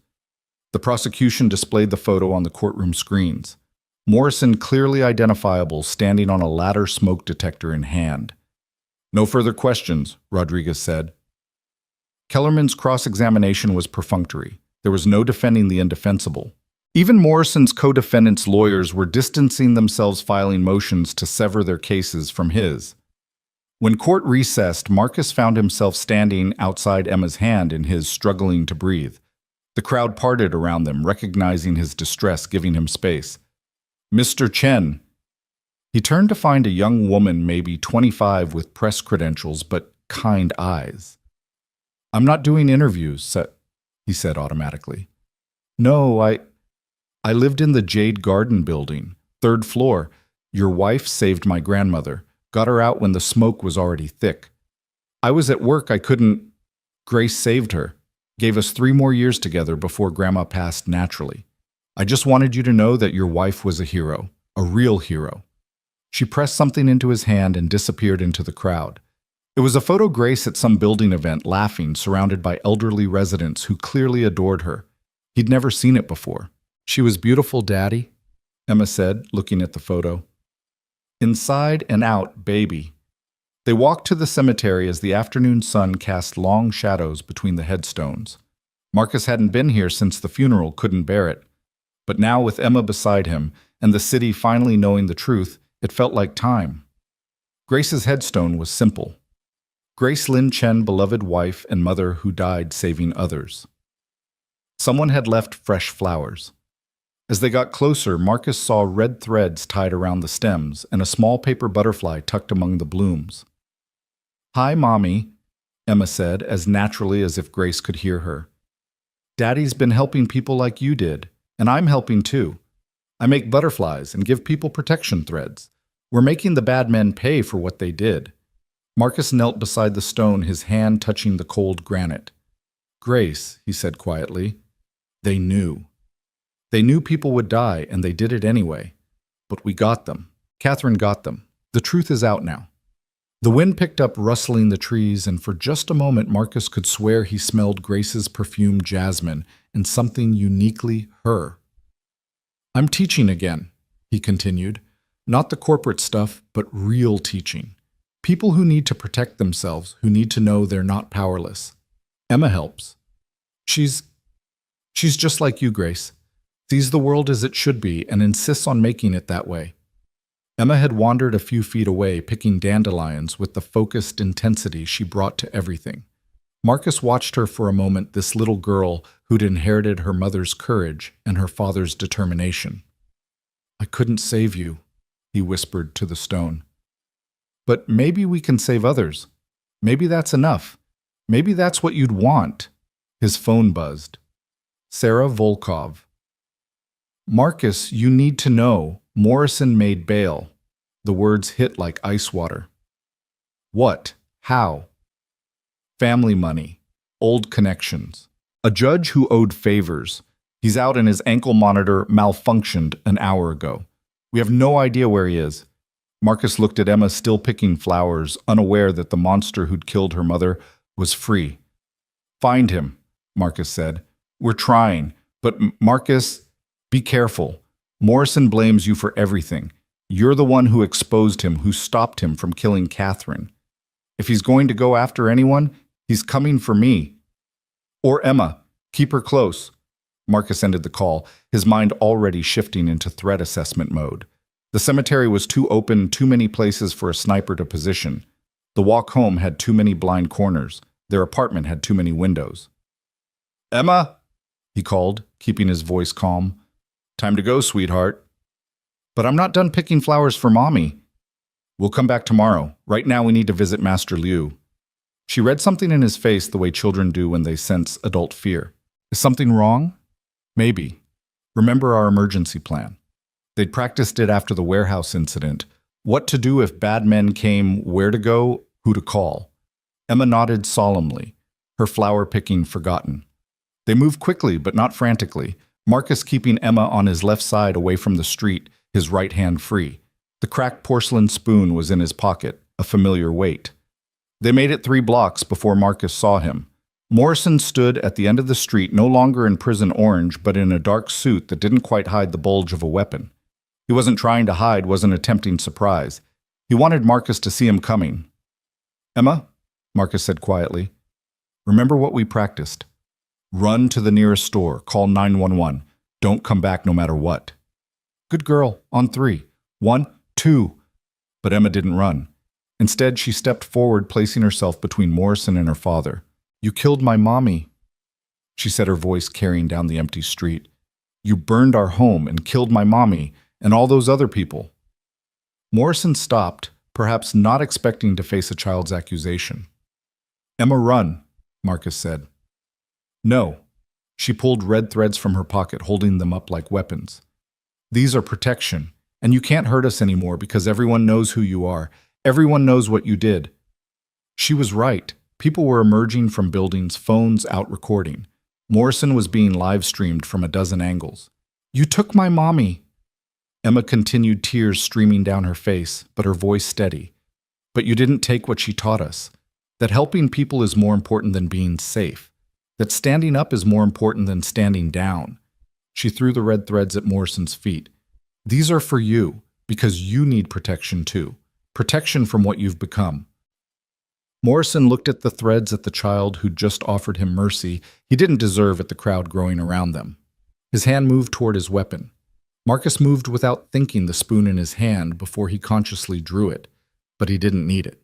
The crowd surged forward, not as a mob, but as a shield, placing themselves between Morrison and the Chens. Store owners, delivery drivers, elderly women with shopping bags, ordinary people doing an extraordinary thing. "You want to shoot someone," an old man called out. "Shoot me. I'm 83. I survived Korea, Vietnam, and 50 years of marriage. You don't scare me." "Or me," a young woman added, stepping forward. "I work 3 jobs to pay rent in this city. What's one more danger?" More voices joined in, more bodies creating a human wall. Morrison stood there, his revenge fantasy crumbling in the face of collective courage. Sirens wailed in the distance. Morrison looked at the crowd, at Marcus, at Emma still standing defiantly with tears on her cheeks. Then he turned and ran. The police caught him 6 blocks away, tackled him in front of 100 witnesses as he tried to carjack an Uber driver. This time, no judge would grant bail. This time, he'd threatened a child on live stream. But Marcus wasn't thinking about Morrison anymore. He was kneeling beside Emma, who'd finally let her brave facade crack and was sobbing into his shoulder. "You were so brave, baby. Too brave. You should have run." "Mommy wouldn't have run." "No," Marcus admitted. "She wouldn't have." The crowd was dispersing, but not before many of them stopped to check on Emma, to offer comfort, to tie red threads around their own wrists in solidarity. The city had seen a child stand up to her mother's killer, and something had shifted. That night, the video of Emma facing down Morrison went beyond viral. It became iconic. News channels played it on loop. Social media exploded with art of a small girl throwing threads at a giant's feet. Someone set it to music, a haunting violin piece that made even hardened cynics cry. But in their apartment, Marcus just held his daughter as she slept, exhausted from being braver than any child should have to be. The red threads on his wrist 4 now caught the light from the window. His phone vibrated with a text from Catherine. "Closing arguments tomorrow. The jury won't need long. We won Marcus. Grace won." He typed back, "Emma won." She faced him down with nothing but threads and truth. The threads were enough. They always were. Marcus looked at the cracked spoon on his coffee table, at the threads on his wrist, at his daughter curled against his side. Broken things and fragile things, but useful when it mattered. Tomorrow Morrison would be sentenced. Tomorrow, Titan Properties would finally fall. Tomorrow, 43 families would have something like justice. But tonight a father held his daughter and whispered stories about her mother, about butterflies that carried people to safety, about red threads that connected all of us, about how sometimes the smallest acts of courage could topple giants. Outside the city hummed with its usual chaos, but something had changed. In apartments and offices and schools and shelters, people were tying red threads around their wrists. They were folding paper butterflies. They were looking at corruption and saying, "Wrong table, wrong day." The butterfly defense had become something Marcus never intended, not just a way to protect yourself, but a way to protect each other. A reminder that we're all connected by invisible threads, and when one of us stands up, we all rise. The verdict came down like thunder on a clear day, guilty on all charges. Marcus watched from the gallery as Frank Morrison's legs buckled, his attorney's hand on his elbow, the only thing keeping him upright. 43 counts of murder in the second degree. Hundreds of counts of conspiracy, arson, bribery, and racketeering. The judge's voice was steady as she read each verdict, each guilty. Another nail in the coffin of Titan Properties' empire. Emma sat beside him, drawing in her notebook, butterflies carrying buildings away from fires, red threads connecting stick figures holding hands. She'd insisted on being there for the verdict, said she needed to see the bad man face consequences. Marcus had reluctantly agreed, knowing she'd already seen too much to be protected from this ending. Catherine Kim sat at the prosecution table, her shoulders finally relaxing after months of tension. The butterfly pin caught the light as she turned to look at the gallery, finding Marcus's eyes. She nodded once, a silent acknowledgement of what they'd accomplished together. But even as the courtroom erupted in subdued celebration, victims' families embracing journalists, frantically typing lawyers, shaking hands, Marcus noticed something wrong. A man in a maintenance uniform near the jury exit. His face unfamiliar, his movements too purposeful. Another janitor by the judge's chambers holding a mop, but not cleaning anything. His phone buzzed. Sarah Volkov, get out now. Intel says Morrison's people planned something for the verdict. Courthouse might be compromised. Marcus stood smoothly, taking Emma's hand. We need to go, sweetheart. But they're not done yet. Now, Emma. His tone brooked no argument. Emma gathered her things, confused but obedient. They moved toward the main exit, Marcus's eyes scanning, cataloging threats. 3 more fake maintenance workers. A lawyer, whose suit didn't fit right, whose briefcase was held at the wrong angle for its apparent weight. They were 10 feet from the door when the fire alarm went off. Not just went off, screamed a piercing wail that sent everyone into motion. But this wasn't a drill, wasn't a malfunction. Marcus could smell it, already smoke, chemical-laden and wrong, pouring from the ventilation system. Everyone remain calm, a court officer shouted, but panic was already spreading. The crowd pushed toward the exits, bodies pressing together, the exact kind of chaos that turned evacuation into tragedy. Marcus lifted Emma into his arms, her weight nothing compared to the adrenaline flooding his system. He looked back to see Catherine being hustled out by prosecutors. Master Liu helping an elderly couple navigate the crowd. Diana pulling people away from a door that was somehow locked during a fire alarm, just like Grace's building. The windows! Marcus shouted over the alarm. Check the windows! Tommy was already there using a chair to smash the glass. Fresh air rushed in, but it also fed the smoke, making it billow thicker. This wasn't random arson. This was engineered, designed to create maximum chaos and casualties. A figure emerged from the smoke, Morrison. He shouldn't have been there, should have been in custody, but somehow he was free and moving through the chaos with purpose. His eyes locked on Marcus, and in them was nothing but hate. You took everything from me, Morrison snarled, his voice barely audible over the alarm. You took everything from yourself, Marcus replied, setting Emma down behind him. Emma run to Master Liu. But Emma didn't run. She stood beside her father, chin raised, trembling but defiant. We're not afraid of you anymore. Morrison laughed, a sound like breaking glass. You should be. He pulled something from his pocket. Not a gun, but a small device with a single red button. A detonator. Insurance, he said. I always have insurance. There are devices throughout this building. If I can't have my freedom, I'll have my revenge. 43 people died in my buildings. Let's see how many die in yours. The smoke was getting thicker. People were coughing, stumbling, the evacuation turning into a stampede. But Marcus stood still, his mind racing through options. The cracked porcelain spoon was in his pocket, useless against a dead man switch. If Morrison died or released the button, the building would blow. You do this, you kill everyone, Marcus said, including yourself. I'm already dead. You killed me the moment you uploaded that video, but I'll take you with me, you, your brat, and everyone who celebrated my downfall. Emma stepped forward, and Marcus grabbed her shoulder to pull her back. But she shrugged him off with surprising strength. My mommy died saving people, she said to Morrison. She ran into fire to help strangers. That's what made her a hero. You're about to die killing people. That's what makes you a monster, and monsters always lose. She reached into her pocket and pulled out a paper butterfly, one made from newspaper coverage of the trial. She held it out to Morrison like an offering. This is for you, because even monsters were children once. Even monsters had mothers who loved them. Morrison stared at the butterfly, and for just a moment something human flickered in his eyes. Memory, perhaps. Regret. Or maybe just confusion that a child would offer mercy to someone threatening her life. That moment of distraction was all Master Liu needed. The old man moved through the smoke like a ghost, 73 years old, but still water, still wind.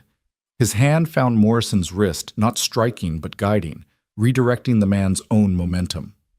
The detonator flew from Morrison's grip, skittering across the floor.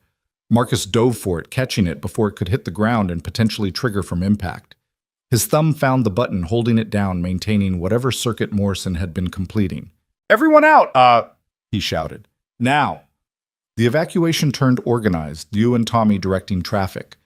Diana breaking open more windows, James literally carrying an elderly juror who'd been overcome by smoke. Catherine Kim was by the prosecution table, refusing to leave without the evidence boxes, the physical proof of Titan's crimes. Leave them, Sarah Volkov shouted, appearing through the smoke with a team of FBI agents. These are the originals, Catherine shouted back. Without them, you're dead, Marcus called out, still holding the detonator. Go, I've got this. It was a lie. He had no idea how to defuse whatever Morrison had rigged, but he knew the building had to be cleared before he could even try. Morrison was on the ground, Liu's knee in his back, the old man barely breathing hard while Morrison gasped and cursed. The smoke was clearing now that the windows were broken, revealing the full scope of the chaos. Overturned furniture, scattered papers, the abandoned possessions of people who'd fled for their lives. Daddy. Emma hadn't left. Of course she hadn't left. Emma, you need to go. Not without you. This button, if I let go, the building might explode. I need you safe. Emma looked at the detonator, at her father, at Morrison still pinned on the floor.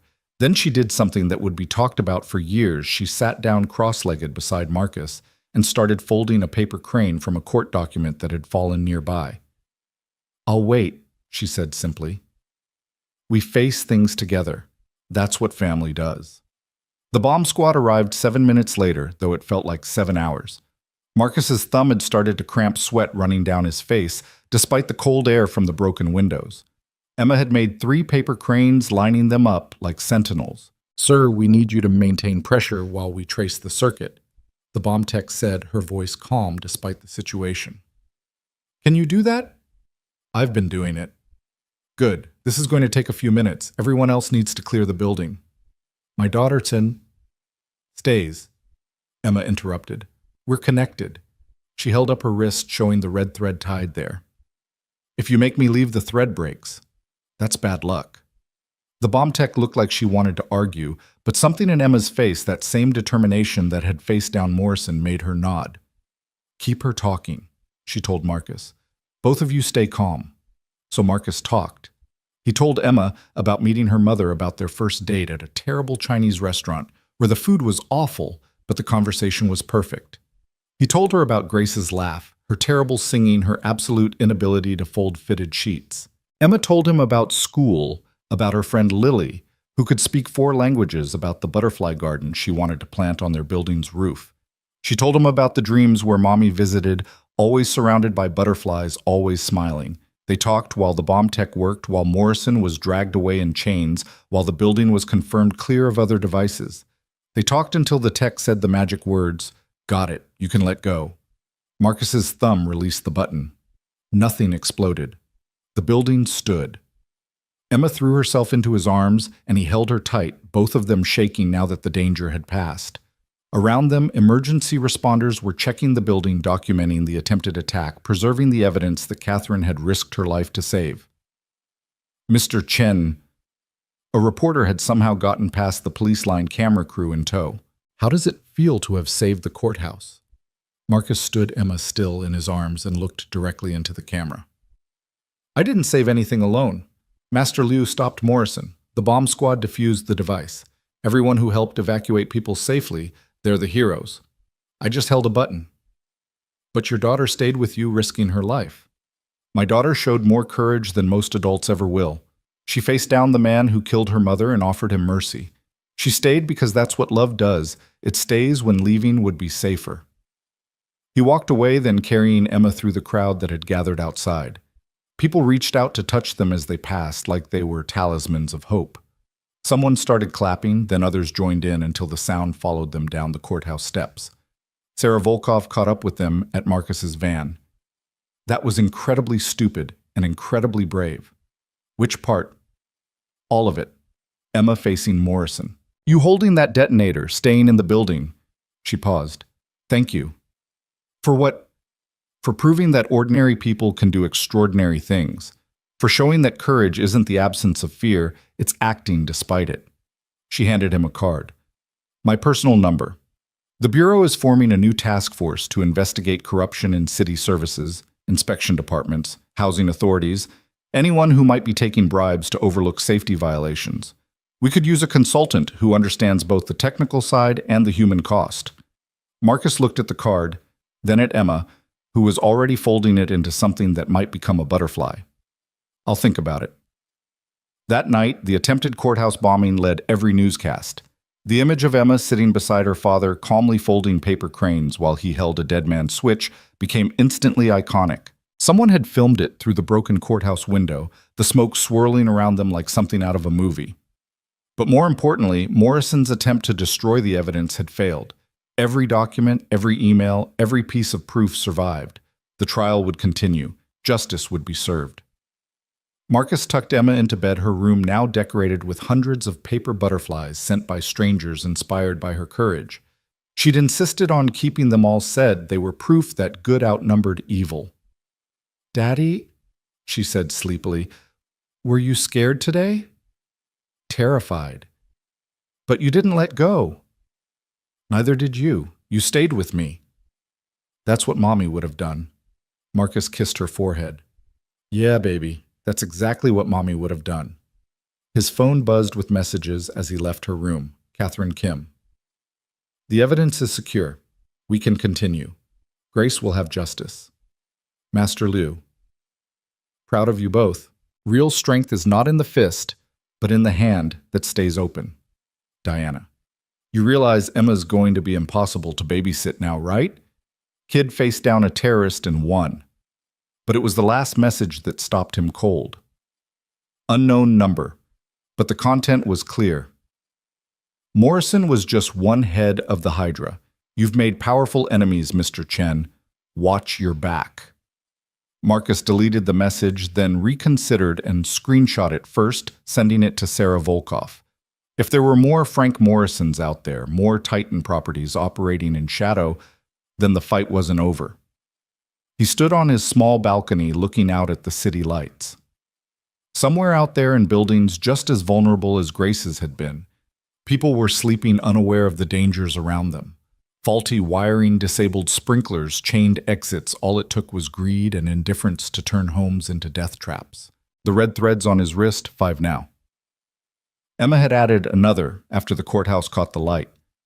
Each one a reminder, a connection, a promise to keep fighting. His phone rang. Unknown number, but he answered. Mr. Chin. This is Timothy Walsh from the mayor's office. The mayor would like to meet with you tomorrow to discuss a new citywide safety initiative. After today's events, it's clear we need people like you involved in preventing future tragedies. People like me. People who see what's broken and aren't afraid to fix it. People who stand up when standing up is dangerous. The mayor wants to create a civilian oversight committee for building safety, one that can't be bought or intimidated. Will you at least hear her out? Marcus thought about Grace, about the 43 people who died for profit, about Emma facing down Morrison with nothing but paper butterflies and truth. What time? 10 a.m. City Hall. Mr. Chen, what you and your daughter did today, what you've been doing since this started, it's changing things. The butterfly effect is real. After he hung up, Marcus went to his closet and pulled out a box he hadn't opened in 4 years. Inside were Grace's things, her jewelry, her photos, the last painting she'd been working on before she died. It was unfinished, a bird taking flight wings spread, but details incomplete. He set it on his easel. He'd kept the easel, unable to part with it, and studied the lines Grace had sketched. She'd always said art was about seeing what could be, not just what was, about adding color and light to emptiness. Emma appeared in the doorway, rubbing sleepy eyes. Is that Mommy's? Yeah, her last painting. It's not done. No. Emma patted over, looking at the sketch with the serious expression she got when solving problems. We could finish it. We don't know what she intended. She intended it to fly, Emma said simply. All her birds flew. We just have to help this one get there. She picked up a brush too small for her fingers and looked at Marcus expectantly. You have to help. I don't know how to paint birds, but maybe together we can figure it out. Marcus picked up another brush, his hand trembling slightly. He'd never painted, had always left that to Grace. But Emma was right, together they could try. They worked in silence for a while, adding touches of color, trying to imagine what Grace would have done. The bird began to take shape, not perfect, not Grace's style exactly, but something new, something theirs. It looks like a butterfly bird, Emma observed. She was right. Their additions had transformed Grace's bird into something hybrid, wings that could have been feathers or could have been butterfly wings, depending on how the light hit them. I think Mommy would like it, Emma said. Why? Because it's both things at once. Strong, like a bird, pretty like a butterfly. Like how we're both maintenance people and heroes. Like how broken things can still be useful. Marcus set down his brush and hugged his daughter, this little philosopher who saw the world in metaphors and connections. You know what, I think you're right. Mommy would love it. They hung the painting in the living room that night, still wet, probably not properly finished. But it felt right, Grace's vision completed by the family she'd left behind, transformed into something new by their shared loss and love. The next morning brought new challenges. The meeting with the mayor, where Marcus would help design systems to prevent future tragedies. Emma's school, where she'd have to navigate being the courthouse bombing girl. The ongoing trial, where more truth would be revealed about how deep the corruption went. But for now, in the pre-dawn quiet, Marcus stood before the butterfly bird painting and felt something he hadn't experienced in 4 years' peace. Not the absence of conflict, but the presence of purpose. Grace was gone, but her spirit lived on in every person they helped, every truth they exposed, every red thread that connected strangers in solidarity. The butterfly defense had become more than just a fighting technique. It had become a philosophy. Face your fears, protect others, transform violence into justice. Connect through compassion. Emma joined him, already dressed for school, a new butterfly clip in her hair. Ready for another day of fixing things? She asked. Marcus looked at his daughter at the painting at the city waking up outside their window. Yeah, baby, let's go fix the world. They left together, hand in hand, red threads on their wrists, ready for whatever battles the day would bring. Behind them, the butterfly bird painting caught the morning sun wings spread wide, finally free to fly. The mayor's office was exactly what Marcus expected, all Polish and power, designed to impress and intimidate. But after facing down Frank Morrison with a dead man's switch, it would take more than mahogany and marble to make him nervous. Mayor Patricia Hernandez stood as they entered, her handshake firm, her smile genuine. Mr. Chen, thank you for coming, and this must be Emma. Emma, who'd insisted on coming, performed a small bow she'd learned in her martial arts class. Thank you for having us, Mayor Hernandez. Such wonderful manners. Please sit. Can I get you anything, coffee, juice? Do you have chocolate milk? Emma asked hopefully. The mayor's assistant scrambled to find some while Hernandez got down to business. Mr. Chen, what happened yesterday at the courthouse was a wake-up call. We've been reactive for too long, only addressing safety violations after tragedies occur. I want to change that. How? A civilian oversight committee with real teeth. The power to conduct surprise inspections, to override corrupt inspectors, to shut down dangerous buildings immediately. No bureaucracy, no delays, no opportunities for bribes to smooth things over. Marcus leaned back, studying her. And you want me involved? I want you to lead it. I'm not a politician? Exactly. You're someone who can't be bought, can't be intimidated, and has already proven you'll risk everything to protect people. The citizens trust you. More importantly, the corrupt fear you. I fix industrial equipment. You expose corruption and save lives. The equipment is just your cover story. She smiled. I've done my homework, Mr. Chen. Before your wife's death, you trained federal agents in threat assessment. You have 3 patents for safety detection systems. You speak 4 languages and have a master's degree in engineering that you never mention. Emma looked at her father with surprise. You speak 4 languages. 5 if you count Mama's bad cooking as a language, he said, making her giggle. The point is, Hernandez continued, you're uniquely qualified. Technical expertise, investigative skills, and most importantly, personal investment in making sure no one else loses what you lost. What about the people who won't want this committee to exist, the ones making money from the current system? That's why I need someone they're afraid of. After yesterday, after the videos of you holding that detonator while your daughter made origami beside you, you've become something more than just a man. You've become a symbol. Symbols make good targets. They also inspire others to stand up. She pulled out a folder thick with documents. These are reports from the last week alone. 17 different groups of tenants have formed committees, inspired by the Butterfly Defense conducting their own building inspections documenting violations. 3 slumlords have already been arrested based on evidence these groups collected. Marcus flipped through the papers, seeing photos of people with red threads around their wrists, holding smartphones and clipboards, doing exactly what he'd been doing alone for years. They're calling themselves Butterfly Watchers, Hernandez said. They need leadership training coordination. They need you. Before Marcus could respond, Emma spoke up. My daddy says one person can't fix everything. But maybe one person can teach other people to fix things, and then they teach more people, and eventually everything gets fixed. The mayor smiled. Your daughter is very wise. She gets it from her mother. Will you at least consider it? Take a week, think about what you could accomplish with official backing, with resources, with the law on your side for once. Marcus stood to leave, then turned back. If I do this, I have conditions. Name them. First, I work my own hours. My daughter comes first always. Second, I choose my own team. People I trust, not political appointees. Third, we operate transparently. Every inspection, every report, every decision goes public. No backroom deals, no hidden agendas. Done. I haven't agreed yet. But you will. Hernandez's confidence was unshakable. Because you can't walk away from the chance to prevent another Grace Chen from dying.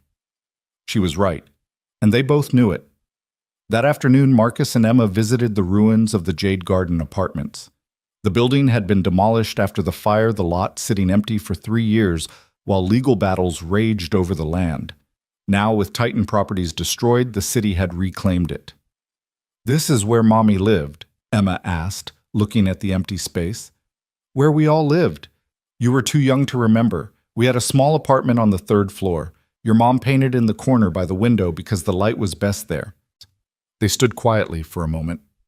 Then Emma pulled out a butterfly she'd folded from that morning's newspaper. The headline read, Courthouse Bomber Charged with Domestic Terrorism.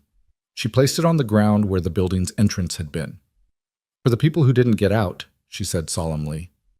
Others had left tributes too, flowers, photos, candles. 43 small memorials for 43 lives. Marcus read each name, remembering faces, voices, the small kindnesses that made a building full of strangers into a community. Mr. Chen. He turned to find an elderly Chinese woman, one he recognized but couldn't quite place. Mrs. Zhang from 4B. You remember? Her eyes filled with tears. I wanted to thank you for what you've done, for making them pay. My husband, he didn't make it out. But now I know it wasn't an accident. Now I know someone cared enough to find the truth. She tied a red thread around Marcus's wrist. He had 6 now, and another around Emma's. For protection, she said, and for connection. We're all connected by what happened here. What happens to one of us happens to all of us. More people arrived as word spread that Marcus was there. Survivors, families of victims, neighbors from surrounding buildings. They shared stories, memories, grief, and gradually hope. You're going to take the mayor's job, aren't you? Catherine Kim appeared beside him, having somehow heard about the morning's meeting. Probably. Good. The system needs people like you inside it, not just fighting from the outside. What about you? What's next? I'm starting a nonprofit, financial forensics for families who suspect their loved ones died from corporate negligence but can't afford investigations. I'm calling it the Grace Chen Foundation, if that's okay with you. Marcus's throat tightened. She would have loved that. As the sun set, someone had brought candles and the empty lot transformed into a constellation of small lights. Someone else had brought a speaker playing soft music. It wasn't a protest or a memorial service. It was something in between, a community refusing to let tragedy have the last word. Emma had made dozens of butterflies, teaching other children how to fold them. They attached them to a fence with red thread, creating an impromptu art installation that would be photographed and shared thousands of times by morning. Daddy, Emma said as they prepared to leave, I think Mommy's happy. Why? Because look. She gestured at the gathering. All these people are connected now. They're helping each other.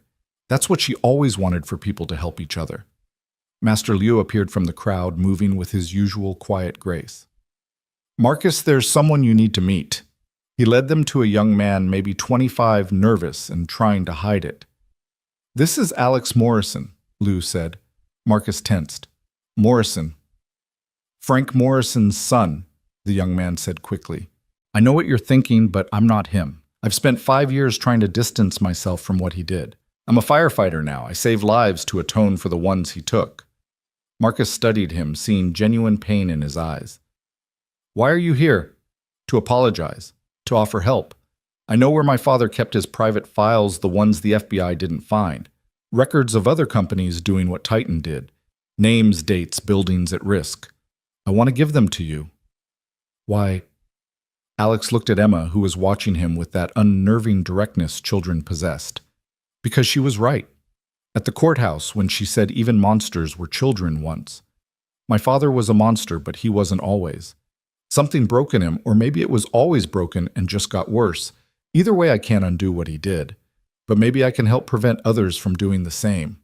He handed Marcus a flash drive. Everything I could find. I've already sent copies to the FBI and the press, but I wanted you to have it too. You'll know what to do with it. He started to leave, then turned back. Your daughter, what she did at the courthouse offering my father mercy, even as he threatened her. That was the bravest thing I've ever seen. It made me brave enough to come forward. After he left, Emma tugged on Marcus's sleeve. He seemed sad. His father did terrible things. That's hard to live with. But he's not his father. No, he's not. Then we should help him. That's what the red thread means. We're all connected, even to the sad people. Marcus looked at his daughter, this little philosopher, who understood forgiveness better than most adults and felt his heart swell with pride and pain. She was so much like Grace, seeing the best in people, insisting on kindness even when it was hard. That night, Marcus reviewed the files Alex Morrison had provided. It was worse than he'd imagined. 15 companies across 5 states, all running the same playbook as Titan Properties. Buildings marked for renovation acceleration. Inspectors on payroll. Insurance policies updated just before fires. He called Sarah Volkov. I'm sending you something. You're going to want a whole task force for this. How bad? Remember when we thought Titan was the only one, they were just the most obvious. This is systemic. Jesus, how many buildings are at risk? At least 60 in immediate danger, maybe hundreds more. Send everything. We'll mobilize tonight. 6 months later, Marcus stood in the renovated community center that had once been a Titan Properties death trap, watching 42 new butterfly defense instructors demonstrate de-escalation techniques to a crowd of eager students. The walls were covered with photos of buildings that had been saved, families that had been protected, corruption that had been exposed. Emma sat in the front row, no longer his little girl, but somehow both smaller and larger than life. The courthouse incident had aged her in ways that broke Marcus's heart, but it had also given her a purpose that burned bright. She'd started a program at her school, teaching other kids to recognize danger signs in buildings, to document problems, to speak up when adults wouldn't listen. The children call it Butterfly Squad, Principal Martinez had told him. They've identified 17 safety violations we'd missed.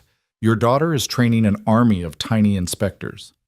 Now Emma was demonstrating the red thread ceremony, showing new students how to tie them with intention, with purpose, with the understanding that each thread was a promise to protect not just yourself, but your community.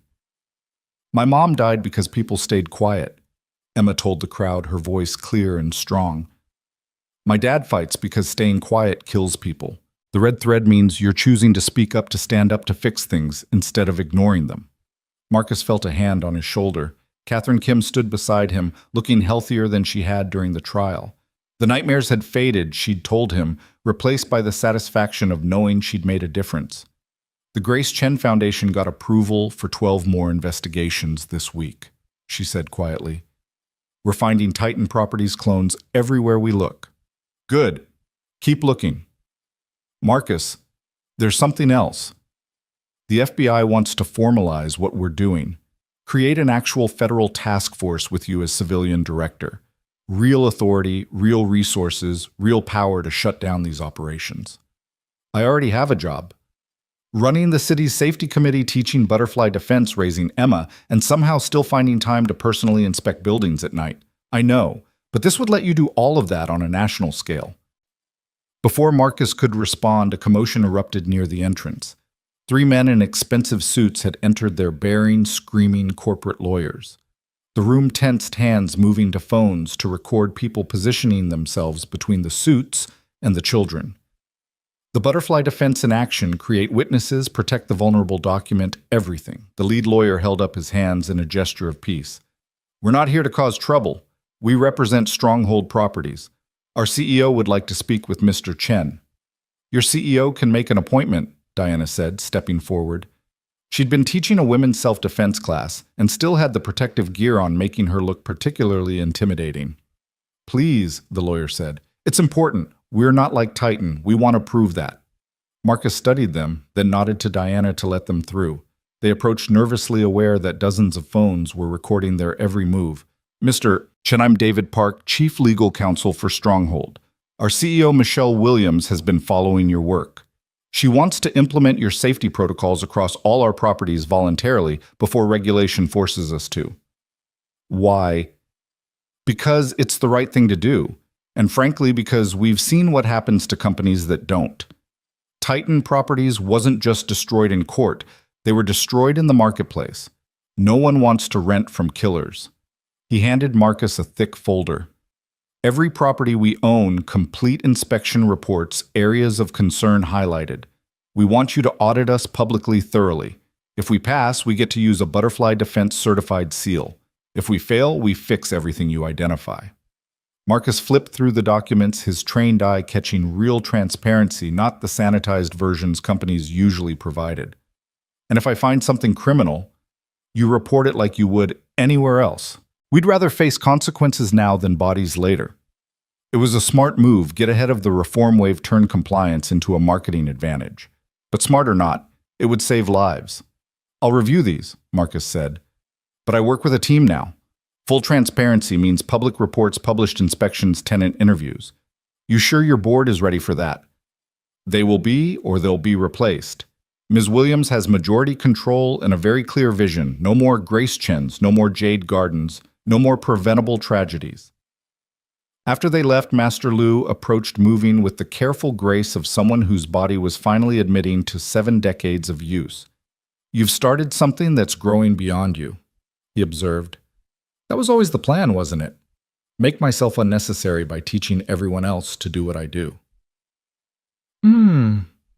Lou watched Emma teaching a group of younger children how to fold paper butterflies. She's growing beyond you, too. I know. Does that frighten you? Marcus considered the question. 6 months ago, he would have said yes. The thought of Emma facing danger of her following in his footsteps into confrontation and risk would have terrified him. But now, she's not me, Marcus said. She's not her mother. She's something new, something better.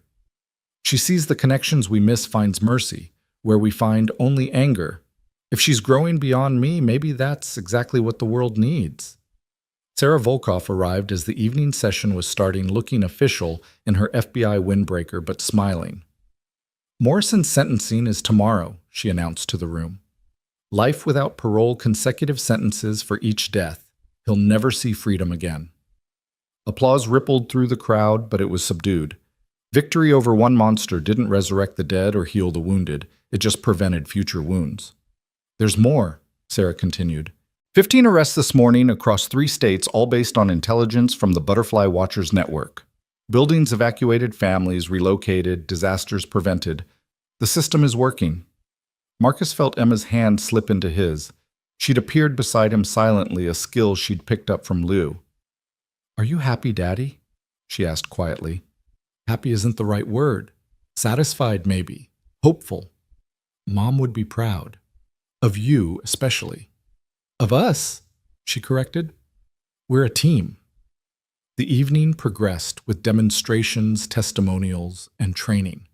Marcus watched it all with a strange sense of displacement, seeing something he'd started in grief and rage transform into something larger, something healing.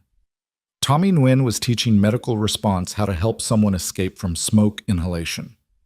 Diana Foster demonstrated how to break windows safely, how to create exit routes when doors were blocked. James Okonkwo explained tenant rights, what to document, how to build legal cases against negligent landlords. And through it all, Emma moved like a small ambassador, translating adult concepts for children, creating games that taught serious lessons, making safety training feel like empowerment rather than fear. Mr. Chen, a young woman approached holding a baby. Marcus recognized her, one of the tenants from a building they'd evacuated last month, just days before a mysterious electrical fire that would have killed dozens. I wanted you to meet someone, she said, holding up the baby. This is Grace. Grace Marcus Thompson, named after your wife and you. If you hadn't found those code violations, hadn't forced the evacuation. She couldn't finish, tears stopping her words. Marcus looked at the baby, this small life that existed, because he'd chosen to channel his grief into action and felt something shift inside him. For 4 years, he'd been fighting against something, against corruption, against negligence, against the system that had killed his wife. But somewhere along the way, it had become fighting for something, for families like this, for futures that deserve to exist, for the simple right to be safe in your own home. She's beautiful, he managed to say. Do you want to hold her?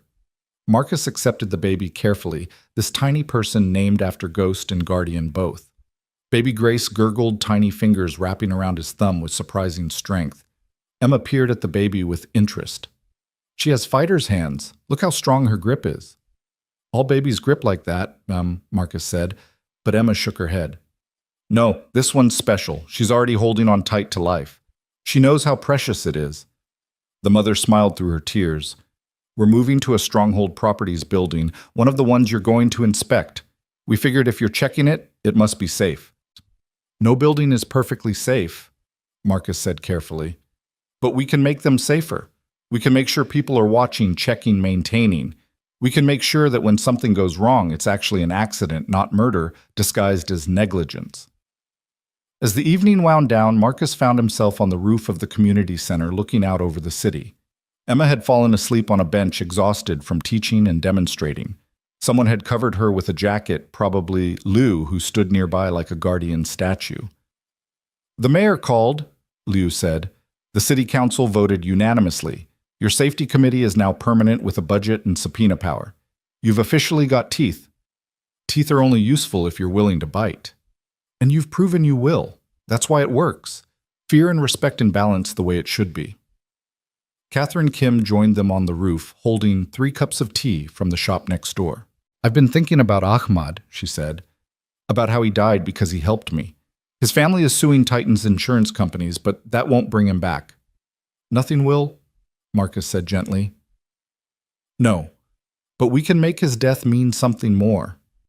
I want to create an award in his name, the Ahmad Patel Courage Award for people who risk everything to expose corruption. Make him remembered as a hero, not just a victim.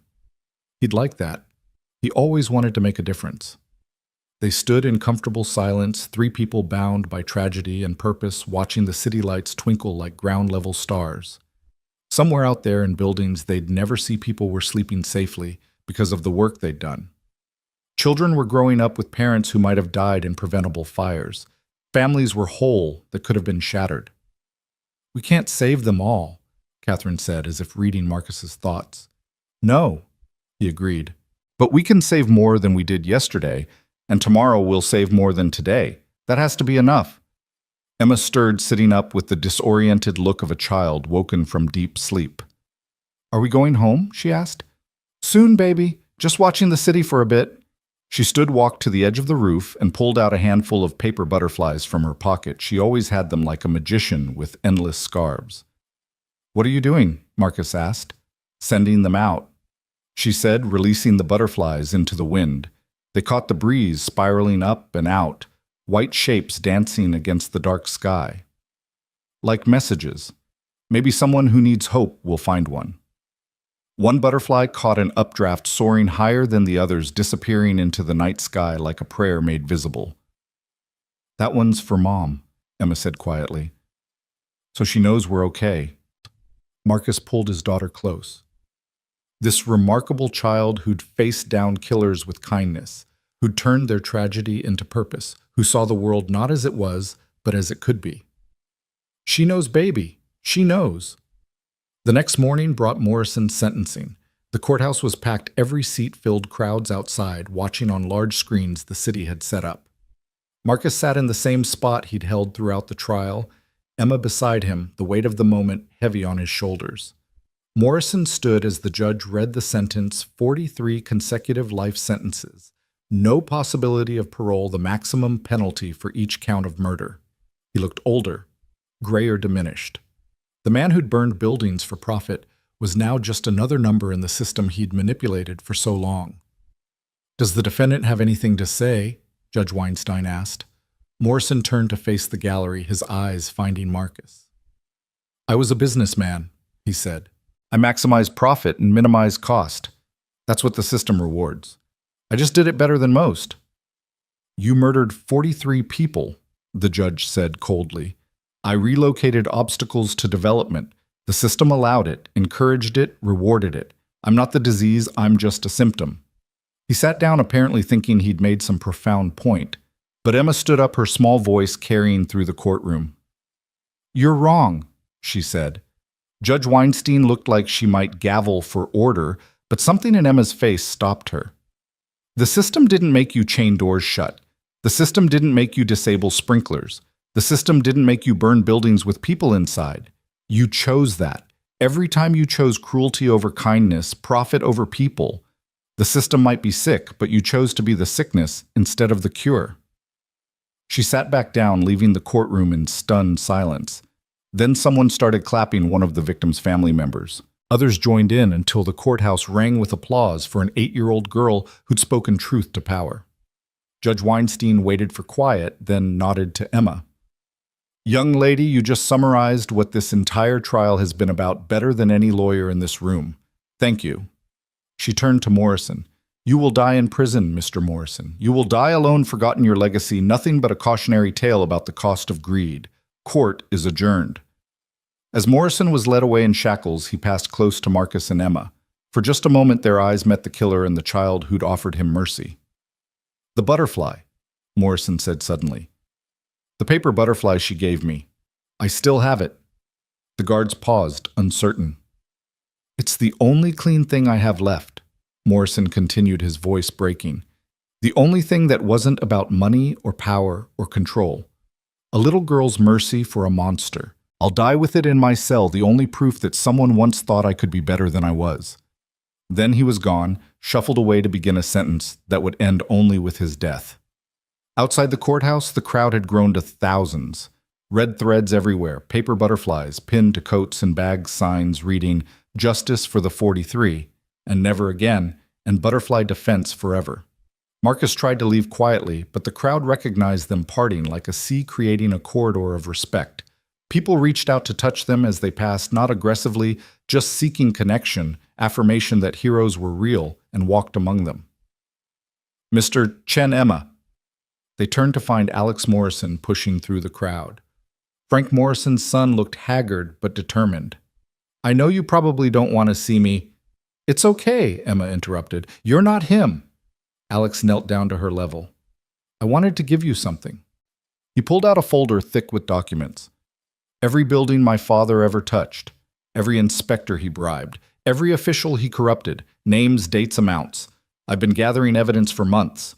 Marcus took the folder, feeling its weight, not just physical but moral. This was Alex's complete betrayal of his father, his choosing of justice over blood. "Why?" Marcus asked. "Because she was right." Alex looked at Emma. "At the courthouse when you offered him mercy. It broke something in me, or maybe fixed something. I realized I had a choice: be his son or be someone's salvation. I choose salvation." He stood to leave, then turned back. "I'm applying to be a butterfly defense instructor.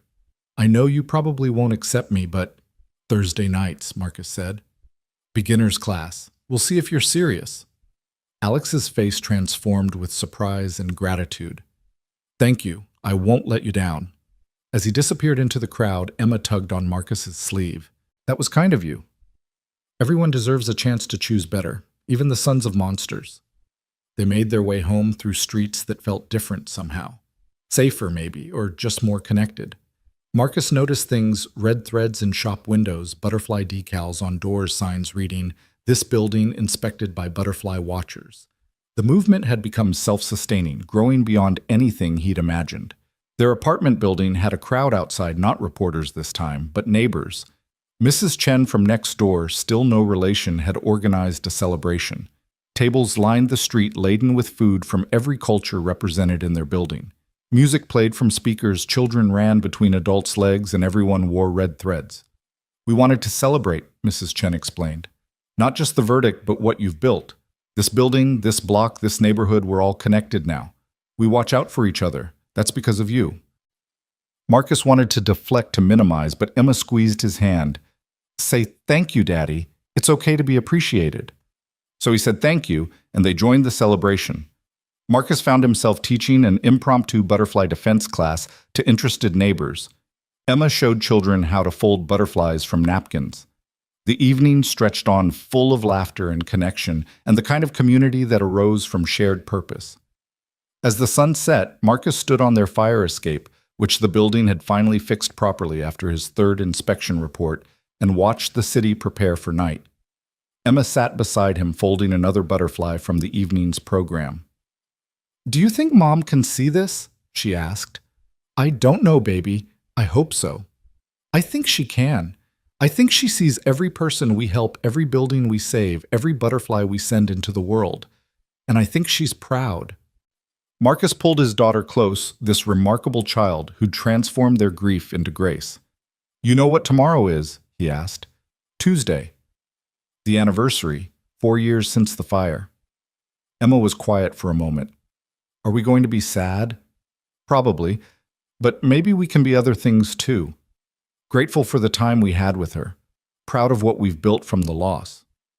Hopeful about what comes next. Can we visit her?" "Of course. And can we bring butterflies? Lots of them, so many that the cemetery looks like a garden." Marcus smiled. "We can bring all the butterflies you want." That night, as Emma slept, Marcus sat at his computer drafting his response to the FBI's offer. He would accept, but with conditions. The work would be transparent. The communities affected would have a voice, and Emma would always come first. He looked at the butterfly bird painting on the wall, Grace's last work completed by their clumsy but loving hands. It wasn't what she'd envisioned, probably, but it was what they'd managed together. Imperfect, but meaningful. Broken, but beautiful. His phone buzzed with a message from Catherine. 8 more buildings evacuated tonight based on Butterfly Watcher reports. No casualties. The system is working. Then another from Sarah Volkov. 17 states want to implement butterfly defense programs. You started a revolution. Master Liu. Proud of you. Rest well. Tomorrow brings new battles. Diana. Bar tomorrow night. The whole crew. We need to celebrate before you become too famous to hang out with us. Tommy. My daughter wants to be Emma when she grows up. I told her to aim higher. Emma's just getting started. James. 3 more companies requesting voluntary inspection programs. Your model is becoming the standard. Marcus set the phone aside and walked to Emma's room, watching her sleep. She'd kicked off her covers as usual, one arm hanging off the bed, the other clutching a paper butterfly she'd been working on. He tucked her back in, kissed her forehead, and whispered, "Thank you for saving me, baby. After Mom died, I was drowning. You threw me a line made of red thread and pulled me back to shore." In the morning, they would visit Grace's grave. In the afternoon, he would accept the FBI position. In the evening, they would teach more people to protect themselves and others. But for now, in the quiet darkness, Marcus Chen stood guard over his daughter's sleep, the red threads on his wrist catching the nightlight's glow, a reminder that connection was the only real protection anyone had. Somewhere in the city, people were tying red threads around their wrists. Somewhere children were learning to fold paper butterflies. Somewhere buildings were being inspected by ordinary people who'd decided that staying silent was no longer acceptable. The butterfly defense had become more than a fighting technique or a movement. It had become a philosophy. We are all connected. What happens to one happens to all. Together we can transform tragedy into purpose, grief into grace, brokenness into beauty. And in a small apartment in Queens, a father and daughter who'd lost everything had found a way to give everyone hope. The cracked porcelain spoon sat on Marcus's nightstand, its fracture now familiar, comforting even. Still broken after all these months, still useful when needed, still ready to defend those who couldn't defend themselves. Some things Marcus had learned were stronger for having been broken. Some things could only become what they were meant to be after they'd been shattered and rebuilt. And sometimes the maintenance man really was the most important person in the room, not because he could fight, but because he could see what was broken and wasn't afraid to fix it. The city slept a million lights twinkling like ground-level stars, each one a life, a story, a potential tragedy or triumph. Marcus Chen, maintenance man turned protector. Father turned symbol. Closed his eyes and dreamed of butterflies carrying buildings away from fires of red threads, connecting every soul in the city of his wife's smile and his daughter's courage. Tomorrow would bring new challenges, new corruptions to expose new lives to save. But tonight, they were safe. They were together. They were enough. And in the end, that's all any of us can hope for, to be enough for the people who need us to stand up. When standing is dangerous to offer mercy, when justice would be easier to rebuild, when everything has burned. The red threads held, the butterflies flew, the broken things proved useful, and the story, like all true stories, didn't end. It transformed.